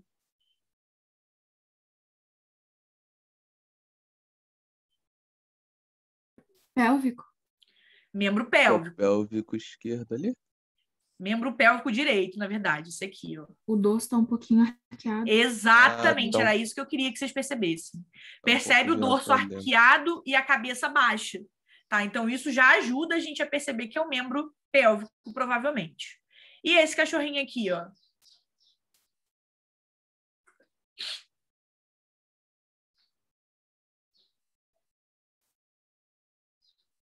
Ela vai andar, demora um pouquinho para andar, mas ela vai andar. Aí essa é fácil de ver o que é, onde é que é o problema. Olha lá, ó. Nos corpinho, 2 membros pélvicos. Os 2 membros pélvicos, corpinho um pouco arqueado e cabeça baixa, na hora que vai andar, tá? Ó, cabeça um pouco mais baixa, tentando tirar o peso lá de trás. Ela praticamente não anda com os membros pélvicos, né? Só com os membros torácicos, tá? Então, isso já ajuda muito a gente a direcionar. Então, vocês já sabem que é membro torácico ou membro pélvico, aí facilita muito a vida de vocês, tá? E aí, gente, depois que a gente fez a inspeção visual, olhei o paciente de todos os lados, de todos os ângulos, deitado, sentado, de pé, coloquei esse paciente para andar, avaliei a marcha, avaliei o caminhar dele, com todos os obstáculos em linha reta, subindo e descendo, aí sim que eu vou colocar a mão no paciente, aí sim que eu vou fazer o meu exame ortopédico, tá? E aí o exame ortopédico basicamente é a palpação, e aí é uma palpação, gente, sistemática. Vocês têm que criar para vocês, cada pessoa faz de uma forma, mas vocês têm que criar para vocês uma regra, um sistema para vocês fazerem essa avaliação, tá? Para vocês fazerem igual em todos os pacientes. Tem que ser sistemático, tá? Por quê? Muitas vezes, inúmeras vezes, vocês vão palpar e vão fazer essa avaliação em pacientes que não têm nada, tá? Inclusive, façam isso sempre. Avaliem todos os pacientes de forma sistemática, porque a hora que tiver uma alteração, vocês vão conseguir entender e descobrir essa alteração. Não adianta eu vou começar nesse aqui no membro pélvico, nesse daqui eu vou começar no membro torácico, eu vou começar pelo joelho, não, eu vou começar pela... Não façam isso, tá? Tem que seguir uma palpação sistemática, que começa nos membros sadios, tá? Então, a gente sempre vai começar palpando o que está bom, o que está normal. Depois, a gente vai palpar o que está alterado. Porque se eu fizer o contrário, eu não vou ter um padrão normal, tá? Então, a gente vai palpar o membro sadio primeiro, para saber o que é normal, e o membro alterado para facilitar a gente a entender o que está alterado e aonde que está o problema. E a gente sempre começa distal para proximal. Então, eu sempre vou começar na ponta da pata, na ponta do membro, e vou subindo sequencialmente, palpando todos os ossos, todas as articulações e simulando todos os movimentos normais. Então, vamos supor, a articulação do cotovelo é uma articulação que basicamente faz flexão e extensão. Então, ela tem que fazer esse movimento. No momento que a gente vai palpar, a gente tem que fazer flexão e extensão, tá? Fora que a gente tem que palpar profundamente todos os ossos. Uma coisa que todo mundo me pergunta, Duda, eu faço sedação? Não, você vai fazer analgesia, tá? Então, você vai fazer controle de dor para avaliar esse paciente, sim, porque vai machucar. A hora que você fizer, vai machucar. Então, analgesia é possível, sedação somente se necessário. Porque se você sedar o paciente antes de você fazer a inspeção, como é que você vai avaliar a marcha dele se ele está sedado? Tá? Outra coisa, geralmente quando ele está sedado, às vezes ele não mostra para a gente as alterações que a gente precisa ver. Então, você vai sedar o paciente só se for necessário, tá?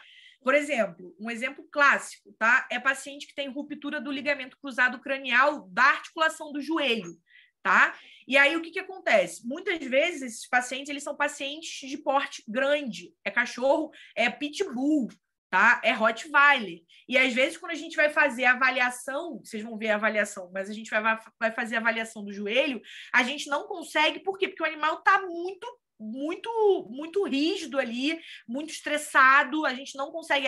O componente muscular de um paciente de grande porte, um Rottweiler, é muito absurdo. Então, vocês não vão conseguir fazer os movimentos que vocês precisam.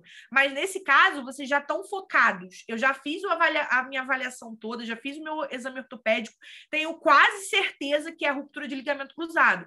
Aí, sim, você pode sedar para você conseguir fazer os movimentos que você precisa fazer, tá? Fora isso, não ceda. Outra coisa, eu vou fazer essa avaliação, eu vou fazer com paciente em estação ou com paciente em decúbito lateral? O que vocês acham? Em estação.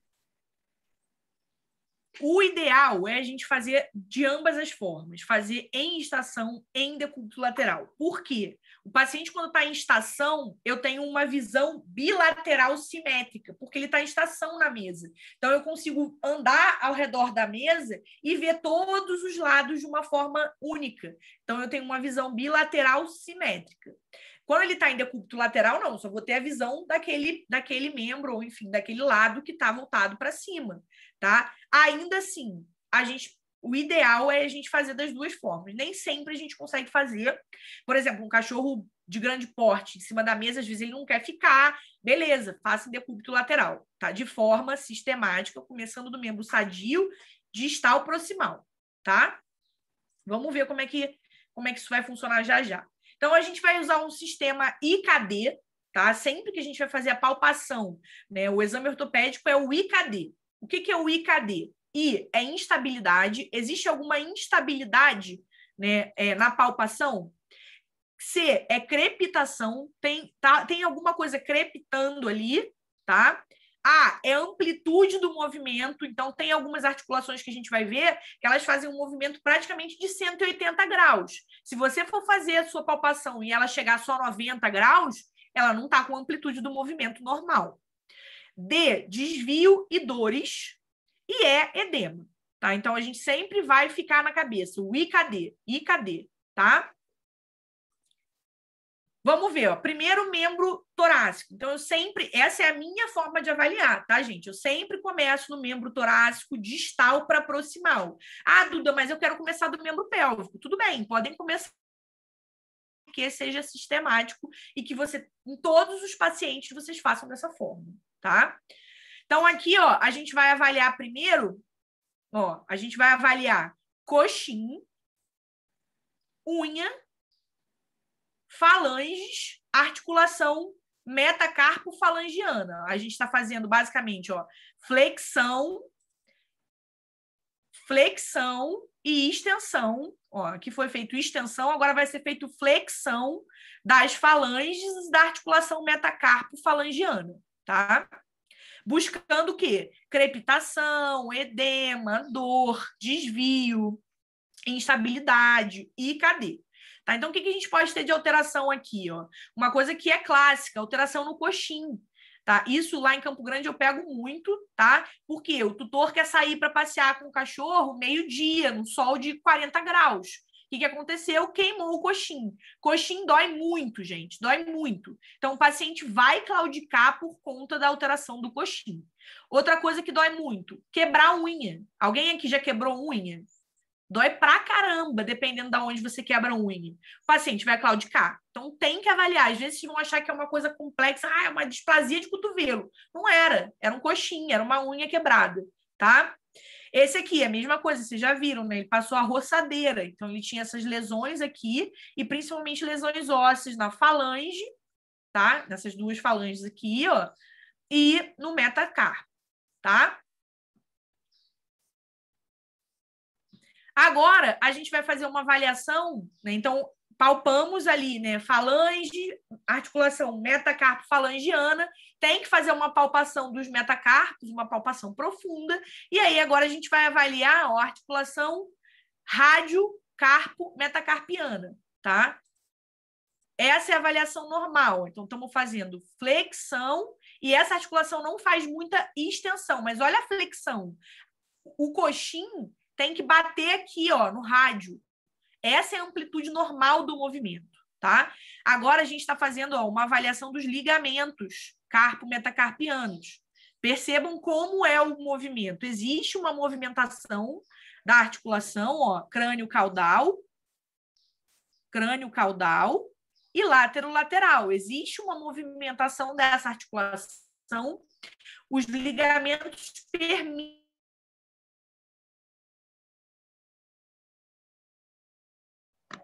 Olha esse paciente aqui, ó. Tá normal? O coxim tá encostando no rádio? Olha esse movimento. Uma amplitude de movimento totalmente diferente. Ó. Esse daqui, olha aqui, ó. O coxim vai lá no rádio. Esse daqui. Olha lá. Professora, Vou tentar passar os dois. tá travando muito esse último vídeo, não deu para ver direito. Não deu? Vou botar botaram aqui de no novo pra chat vocês aqui. verem. Eu achei que fosse minha internet, mas é a sua, pelo visto. Não, é a minha, eu acho aqui. Vou botar de novo o segundo vídeo, ó. Flexão. O coxim não tá indo lá no rádio, ó. Ainda tá travando um pouquinho, Duda.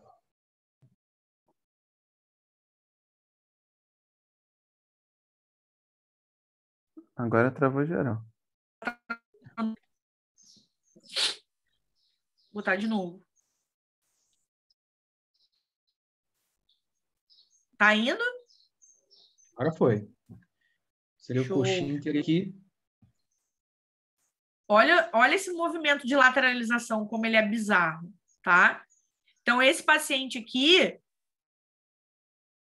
ele tinha tido uma lesão de ligamentos aqui, então ele tinha uma instabilidade grande dessa articulação, só que isso não foi percebido pelo tutor. O tutor passou batido, esse paciente tinha claudicação, o tutor não trouxe para a gente. Quando ele trouxe, esse paciente já tinha uma artrose.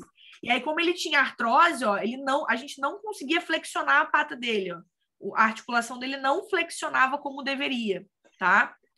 E aí foi isso que a gente percebeu. Porque olha a diferença desse paciente aqui. Olha como é que flexiona. Agora esse daqui. Olha até onde vai só. Ele tinha dor, esse paciente? Tinha dor. Aqui ele estava anestesiado já, que a gente ia operar ele, tá? Então ele estava anestesiado. A gente só conseguiu fazer esse movimento porque ele estava anestesiado, porque quando ele não estava, nem flexionar muito a gente conseguia, tá? Que ele tinha muita dor, muito incômodo. Show? Bom, aqui a gente está fazendo a palpação profunda do rádio e da una. Tem que fazer palpação profunda, tá? Para buscar qualquer tipo de alteração aí, sempre pensando no IKD, tá? E aí no rádio e a una, o mais comum, sem dúvida, aí, ó, são as fraturas de rádio una. E aí é muito fácil vocês identificarem crepitação, tá? Primeiro que vai estar instável, o osso vai estar instável, coisa que não deve acontecer, o osso ele é rígido, né? Fora isso, tem crepitação. Então, nessa palpação profunda, a gente vai conseguir identificar isso. Dependendo do paciente, nem isso vocês vão conseguir fazer muito bem, porque ele vai estar com muita dor. Então, é mais característico ainda que ele tem alteração no rádio una, tá? Agora, aqui a gente vai fazer a avaliação do quê? Do cotovelo, articulação húmero, rádio, ulnar, tá? Então, é uma articulação, ó, que permite flexão e extensão. Sempre com a mão, ó, nossa mão está sempre posicionada lá próximo do olecrano, sempre, ó, agarrando, abraçando a articulação. Porque quando a gente fizer um movimento de flexão e extensão, a gente vai sentir ou pode sentir alguma crepitação, alguma dor nesse paciente. Esse paciente aqui, por exemplo, ó, percebam o membro torácico direito dele, ó. Olha como é que o cotovelo dele está para fora aí do corpo, tem um desvio angular.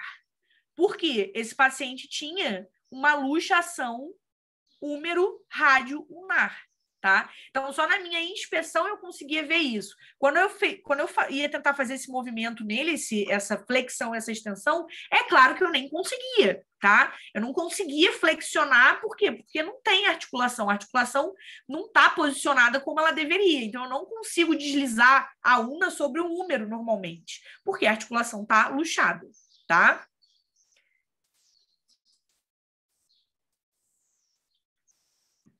Bom, aqui a gente está fazendo a palpação profunda do húmero, tá? Então, palpação profunda do húmero. E agora aqui a gente vai avaliar o ombro, a articulação.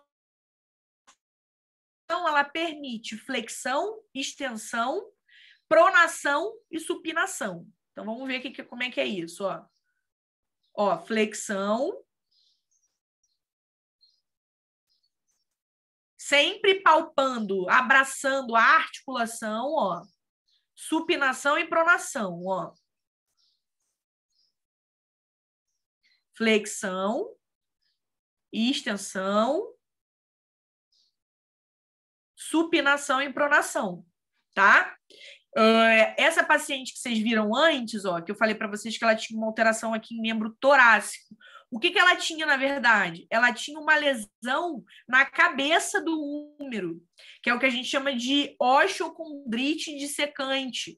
Percebam aqui, ó, que a cabeça do úmero tem uma lesão côncava aqui, ó. Parece que um ratinho veio aí e roeu essa parte do úmero dela, ó. Tem uma concavidade aqui na cabeça. A cabeça não está homogênea, tá? E isso acontece porque ocorre uma necrose da cartilagem articular e a cartilagem se solta. E essa cartilagem, ela fica aqui dentro da articulação, tá? Isso dói muito. Então, essa paciente, a gente não conseguia fazer a flexão e a extensão do ombro como deveria, porque ela sentia muita dor, tá? E aqui a gente está palpando a escápula, tá? A palpação profunda da escápula tem que fazer. Muita gente negligencia a escápula. A gente não tem muita alteração realmente na escápula. A flexão ortopédica na escápula não é tão comum, porque ela é adjacente ao gradil costal, então ela está protegida, tá? Mas ainda assim a gente tem que fazer a nossa avaliação, porque a gente pode ter, por exemplo, uma fratura escapular, tá? Então tem que fazer a avaliação profunda da escápula, tá? Agora vamos para o membro pélvico, tá? Então, ó, vou para o membro pélvico, vou começar sempre no membro sadio, distal para proximal. Então, qual é a primeira coisa que eu vou avaliar aqui no membro pélvico? As articulações interfalangianas, né? Interfalangianas, articulação metacarpofalangiana, tá? E sempre olhar unha e coxim. Tá? O coxinho machucado, tá? Lesionado. Muito comum, gente, labrador, Golden Retriever, eles têm muito dermatite, pododermatite, tá? Eles fazem bastante pododermatite. E aí, direto, chega labrador ou Golden Retriever mancando, né, claudicando, a gente acha que é ortopédico, a gente, putz, se for membro pélvico, você pensa assim, displasia coxofemoral. Quando vai ver, não, é pododermatite, né? Geralmente é assim, ó, no coxinho, dói muito isso aqui, tá? Então, vamos lá para avaliação, ó. Então, ó, distal para proximal sempre. Então, vou começar na pontinha do membro do meu paciente, ó. Primeiro, eu olho, avalio unha, coxim, entre os dedos, entre as falanges, vou fazer flexão, vou fazer extensão dessas articulaçõezinhas, vou palpar cada falange profundamente, cada articulação interfalangiana. Depois, estou seguindo aqui para o metatarso, então já estou palpando profundamente os metatarsos. Nesse paciente aqui eu ia sentir instabilidade. Agora, ó, articulação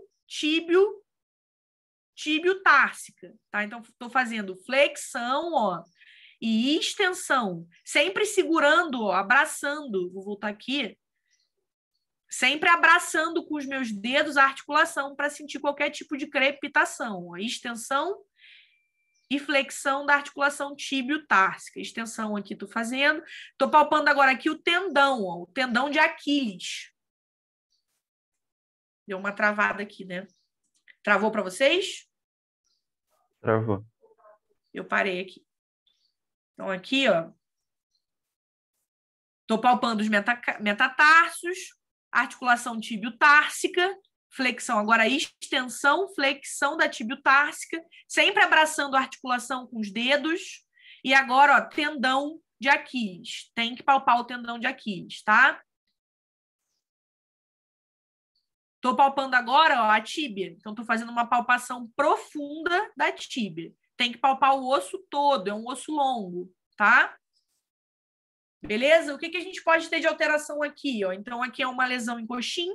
Aqui, ó, uma lesão em falange e metatarsos, tá? Foi um atropelamento que esse paciente teve. E aí ele tinha também uma lesão de pele, tá? Uma lesão em tecido mole. Olha aqui esse paciente. Aqui é a articulação tíbio-társica. Tá? A articulação tíbio-társica dele. Totalmente exposta, né? Aqui praticamente não tinha mais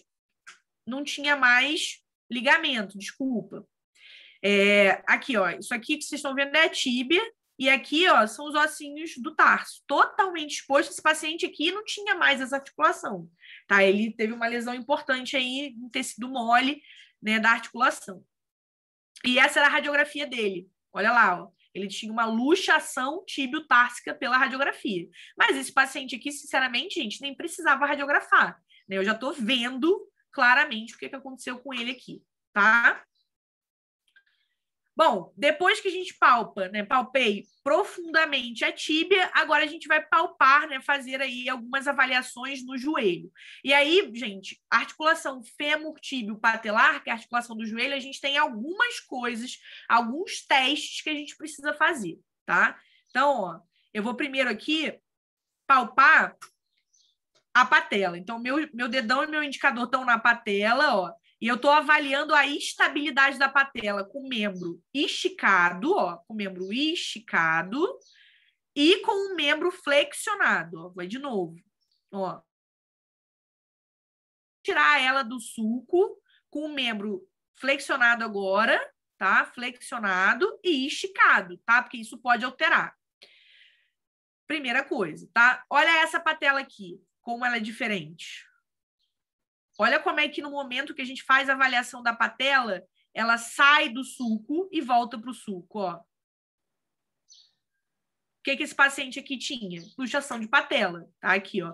Patela dele deslocada medialmente. Então, as duas, na verdade, ó. Uma aqui, totalmente fora do sulco, e a outra aqui, ó. Era uma luxação de patela congênita. Olha como é que ela sai e volta para o sulco. Totalmente diferente dessa daqui, né? Olha lá, ó, essa daqui é totalmente firme. Eu nem consigo tirar ela do sulco, ó, firme.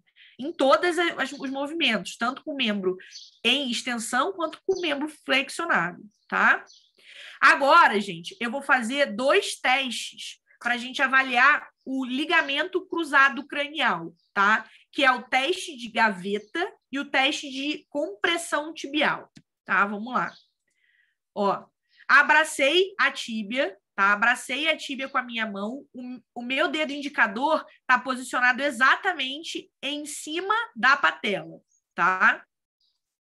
A outra mão vai abraçar a tíbia com o dedo indicador na tuberosidade tibial. E eu vou tentar deslocar a tíbia cranialmente, tá? Então, vou abraçar e vou fazer uma força cranial para tentar deslocar a tíbia, tá? De novo, ó. Abracei. Dedo na patela, ó, dedo na patela, abracei com a outra mão, dedo na tuberosidade tibial.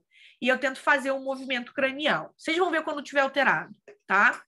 Esse teste é o teste de compressão tibial. Então, é um pouco diferente. Eu abracei aqui a tíbia, meu dedo aqui indicador, ele tá na tuberosidade tibial. E aí eu vou fazer uma flexão da articulação tíbio-társica, tá? Eu não vou fazer flexão do joelho, só da articulação tíbio-társica, para ver se a tíbia se desloca em relação ao fêmur, tá? Não se deslocou, tá normal. Aqui eu tô palpando profundamente o fêmur, tá? Palpação profunda do fêmur.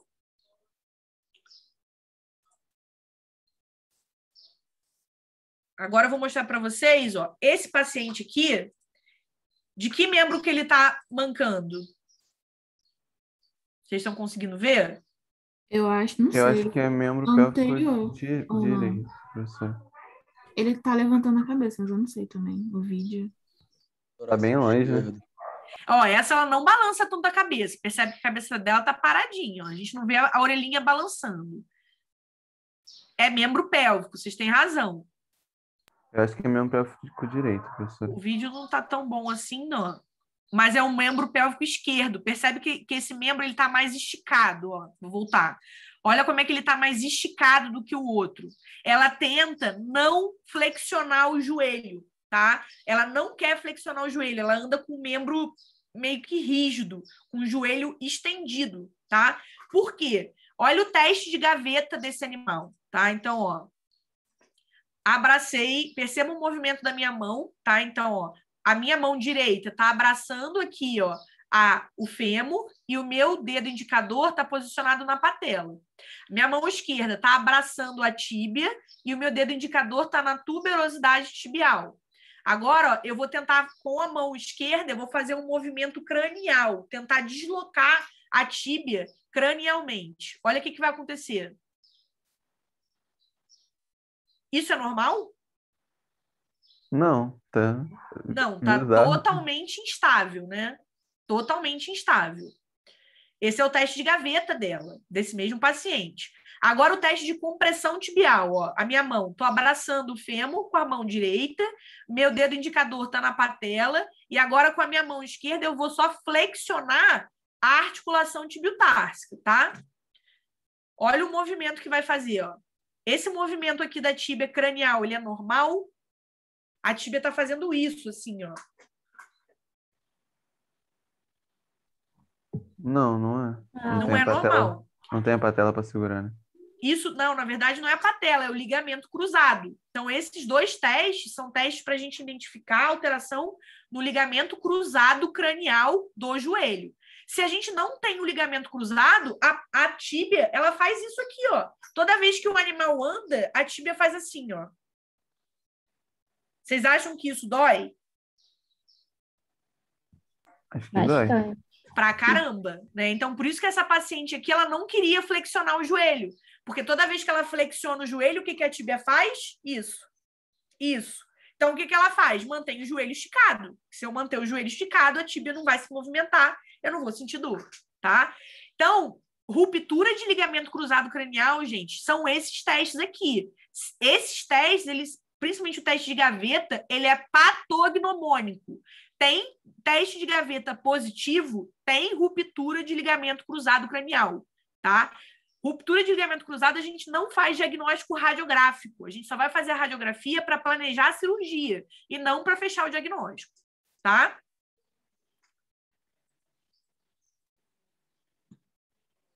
Agora, a gente vai avaliar a articulação coxo-femoral, que foi a articulação que ficou faltando, tá? Então, a gente sempre vai palpar aí, ó, aqui, o trocânter maior do fêmur, aqui, a asa do ilho, e aqui atrás a tuberosidade isquiática.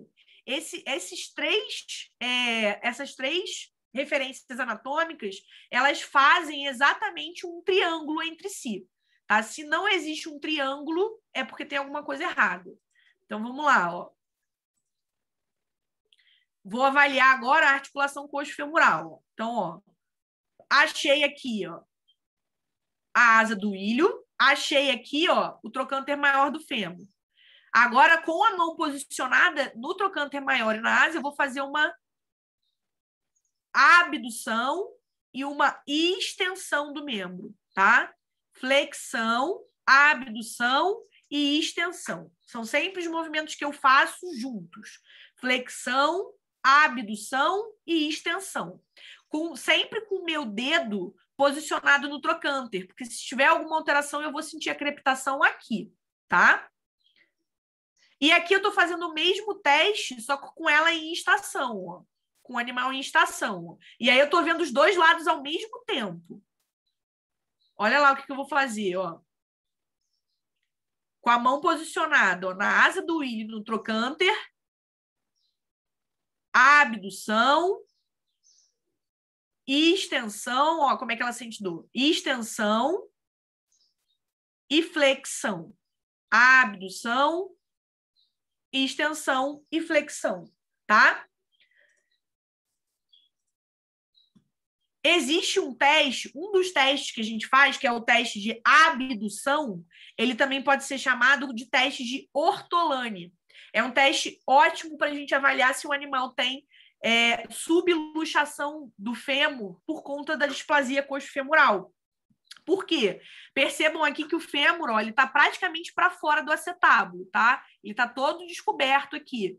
Na hora que a gente faz a abdução, ele volta para dentro do acetábulo. A gente percebe ele voltando para dentro do acetábulo. Isso significa que ele realmente estava subluxado. É um teste que a gente faz em animal com displasia coxo-femoral. Nem sempre a gente vai conseguir ter um resultado positivo, então não é um teste patognomônico. Se vocês fizerem um ortolane, ele enfim, der negativo, isso não significa que o paciente não tenha displasia, tá? Mas esse paciente aqui tinha um teste positivaço, olha lá, vocês vão ver. O dedão dele tá no trocânter maior. Olha o crack que vai fazer. Ó. Quando ele faz a abdução, o fêmur entra no lugar certo, entra no acetábulo. Faz um crack, né? Ó. Agora, viu o dedo dele se movimentando? Isso é o teste de Ortolani positivo. Esse paciente aqui tinha displasia coxofemoral e tinha uma subluxação do membro pélvico esquerdo, tá? E esse paciente aqui, guardem essa foto na cabecinha de vocês, eu estou um pouco atrasada, né? Guardem essa foto na cabeça de vocês. O que vocês estão vendo nesse paciente? Onde que está a alteração? Em que membro? No membro pélvico direito. Diego, o que você acha desse membro? O que está te parecendo que está acontecendo com ele? Ele tem alguma alteração angular? Parece que tem uma luxação ali na radiografia, mas olhando a foto, o que você está achando do membro? Parece que ele está mais curto? O que está acontecendo? Não é esquerdo, não? Tá uma... porque na foto parece que é o direito que tá fora dessa tábua, né?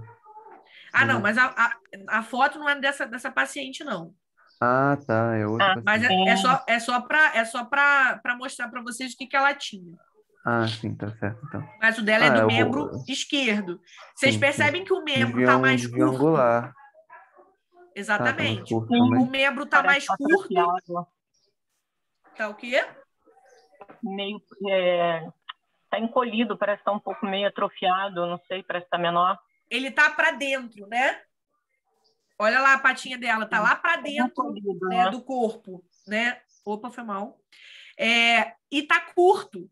Por que esse animal não consegue botar o pé no chão? Porque tá curto o membro, encurtou o membro.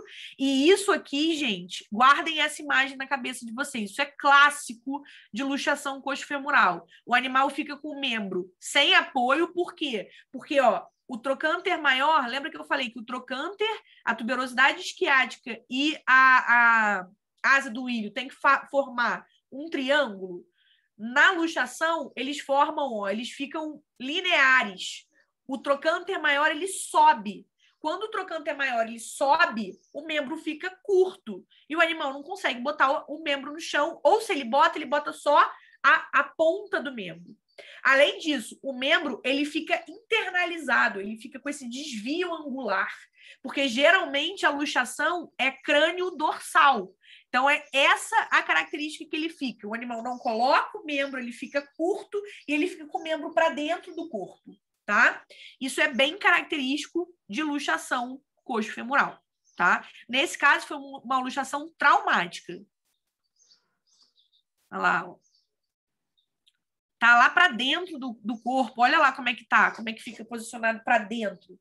E ele tá curto, tá? Tá mais curto que o outro membro. Essa cachorrinha teve uma luxação coxofemoral, como essas imagens aqui. Não é a imagem dela, mas ela teve uma luxação coxofemoral traumática, tá? Bom, exame complementar. Sem dúvida, a radiografia ajuda demais a gente, tá? Mas hoje a gente tem a possibilidade da tomografia e a possibilidade da ressonância magnética, né? Então, aqui é uma imagem de tomografia em 3D desse paciente que vocês estão vendo aqui.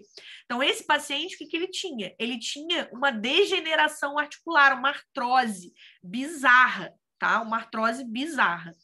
Então, a gente fez a radiografia desse paciente, depois ele fez uma tomografia, né? Então, ele fez uma tomografia, a gente fez a avaliação, fez uma imagem 3D. Então, olha como é que tanto o fêmur quanto a tíbia tem um monte de esquírula, uma série de irregularidades ósseas aqui, e depois ele ainda fez uma ressonância. Então, essa imagem aqui de baixo é uma imagem da ressonância.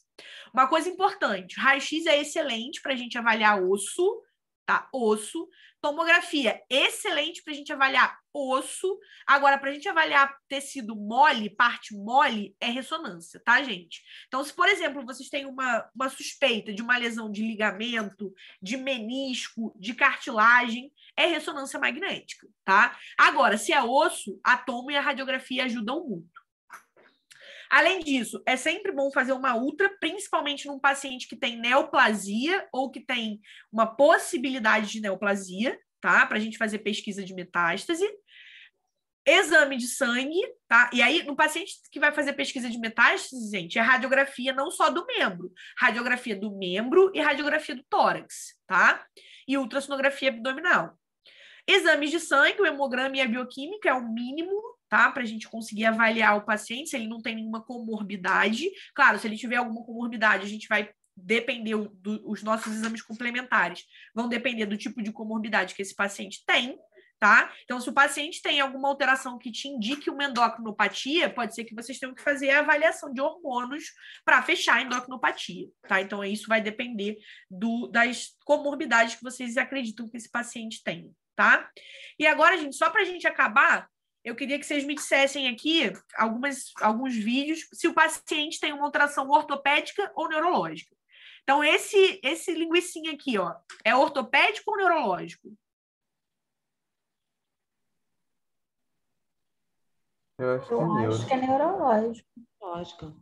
É neurológico, tá? Porque percebam que ele tem um déficit de propriocepção, né? Ele tem um déficit proprioceptivo, ele pisa no membro dobrado muitas vezes, ele tinha uma discopatia, ele tinha uma hérnia de disco que a gente operou, tá? E aí esse é o pós-operatório dele aí.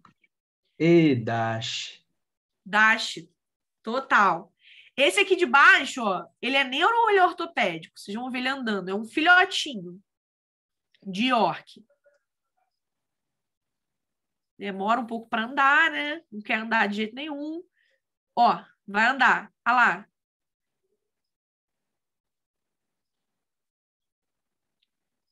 É neuro ou ortopédico? Pra mim é ortopédico. Eu acho que é ortopédico. Ele nem apoia a pata. Nem encosta. Vocês são muito fera. Ortopédico, tá? O que ela tinha? Luxação de patela grau 4. Ela não conseguia fazer extensão do membro, principalmente o membro direito. Por quê? Porque a patela dela estava totalmente fora do sulco e ela não voltava para dentro do sulco. Então, o animal fica constantemente em flexão, tá? Então, era uma alteração ortopédica. Esse paciente aqui, ó, é ortopédico ou neurológico? Ah lá, totalmente duro para andar. Base ampla. Ortopédico. Neurológico. Eu acho que é neuro, professor. Olha lá. Eu acho que é neuro. É neuro. Esse paciente era neuro. Ele tinha uma fratura, uma fratura crônica, uma fratura cérvico-torácica, que ele foi um paciente que sofreu muito na vida dele, sofreu muito maus tratos, ele morava numa favela do Rio, vivia na coleira, sofreu muito maus tratos, a gente acha que ele teve uma lesão, um trauma, uma fratura de coluna, e essa fratura, quando chegou pra gente, é uma fratura consolidada. Ele não sei nem como... Esse cachorro, ele era Highlander, né? Ele consolidou a fratura. O arqueamento? Exatamente, por isso que ele andava todo rígido. Por quê? Porque ele literalmente tinha uma artrodese da região cérvico-torácica. Eu não sei como é que ele andava, tá? Porque a fratura dele era uma fratura que tinha um desvio ósseo importante, só que ela consolidou assim e ele ficou ótimo, só que ele era todo duro, ele andava todo duro, tá? E essa cachorrinha aqui? Essa aqui é um pouco mais difícil. Juro que eu já tô acabando, tá? Juro por Deus.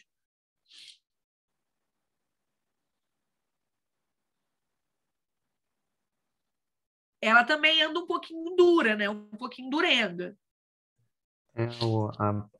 Os membros pélvicos estão muito separados, né? Acho que é ortopédica. Essa aí tem contato com displasia, professor? Essa daqui, ela também tem ruptura de ligamento cruzado. Ó, vou mostrar para vocês. ela já tinha operado um lado, tá? Ela tinha dos dois lados. Então, vou mostrar para vocês aqui, ó. Eu já tinha operado um lado.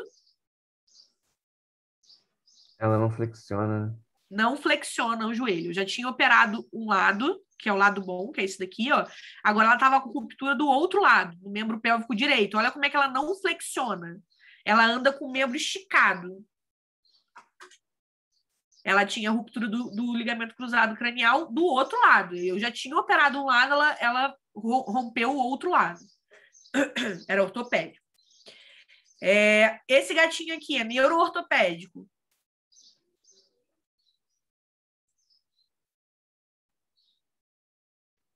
É ortopédico. Ó. Acho que Ortopédico. Ó.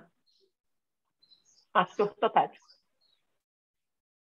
Esse gatinho aqui, ele é neuro, tá?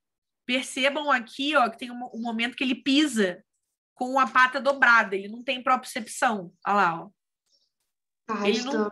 Ele tá arrastando totalmente o membro, né? Ele era neuro, ele teve avulsão de plexo braquial, tá? Ele teve avulsão dos nervos do plexo braquial. Ele não sentia esse membro mais. Esse membro não existia para ele. A gente teve que amputar, tá? Não tinha jeito. Ó. Ele não sente o membro não existe, nem tá ali. Ele tá encostando, tá É um levantando membro a bunda, morto, né? Acaba que... Exatamente. É um membro morto. E nesses casos a gente tem que amputar, porque o animal muitas vezes faz automutilação. Ele come o membro. Porque o membro é um treco que não é dele. Ele não tá sentindo, não é dele. Então a gente geralmente amputa, tá? Hoje em dia tem a microcirurgia que pela microcirurgia a gente consegue fazer reconexão dos nervos. Mas tem que ser agudo, tem que ser no dia que fez o trauma, enfim. E esse cachorrinho aqui? Lulu da Pomerânia, tá? Isso daqui não tinha muito na residência, porque, pô, muito difícil alguém por aqui, por seropédica ter, mas hoje em dia tem muito. Lulu da Pomerânia. Que ele... Esse é ortopédico? Esse é ortopédico, tá? Esse é claramente ortopédico no membro torácico direito, tá? Ele tinha uma lesão, uma fratura de olecrano, tá? Era bem novinho. Bom, então, pessoal, aí para vocês entenderem a importância, né, da gente fazer essa comparação neuro-ortopédico, não tem jeito, né? As duas coisas se confundem. Então, na hora que vocês forem fazer a avaliação ortopédica, façam a avaliação neurológica e ortopédica no mesmo paciente, tá? Porque às vezes vocês têm uma confusão aí entre uma coisa e outra, não tem jeito, tá? Então, só para a gente finalizar aí, realmente é uma rotina grande, né, a rotina ortopédica mais até do que neuro, mas tem que fazer a avaliação neurológica junto, tá? Não tem jeito.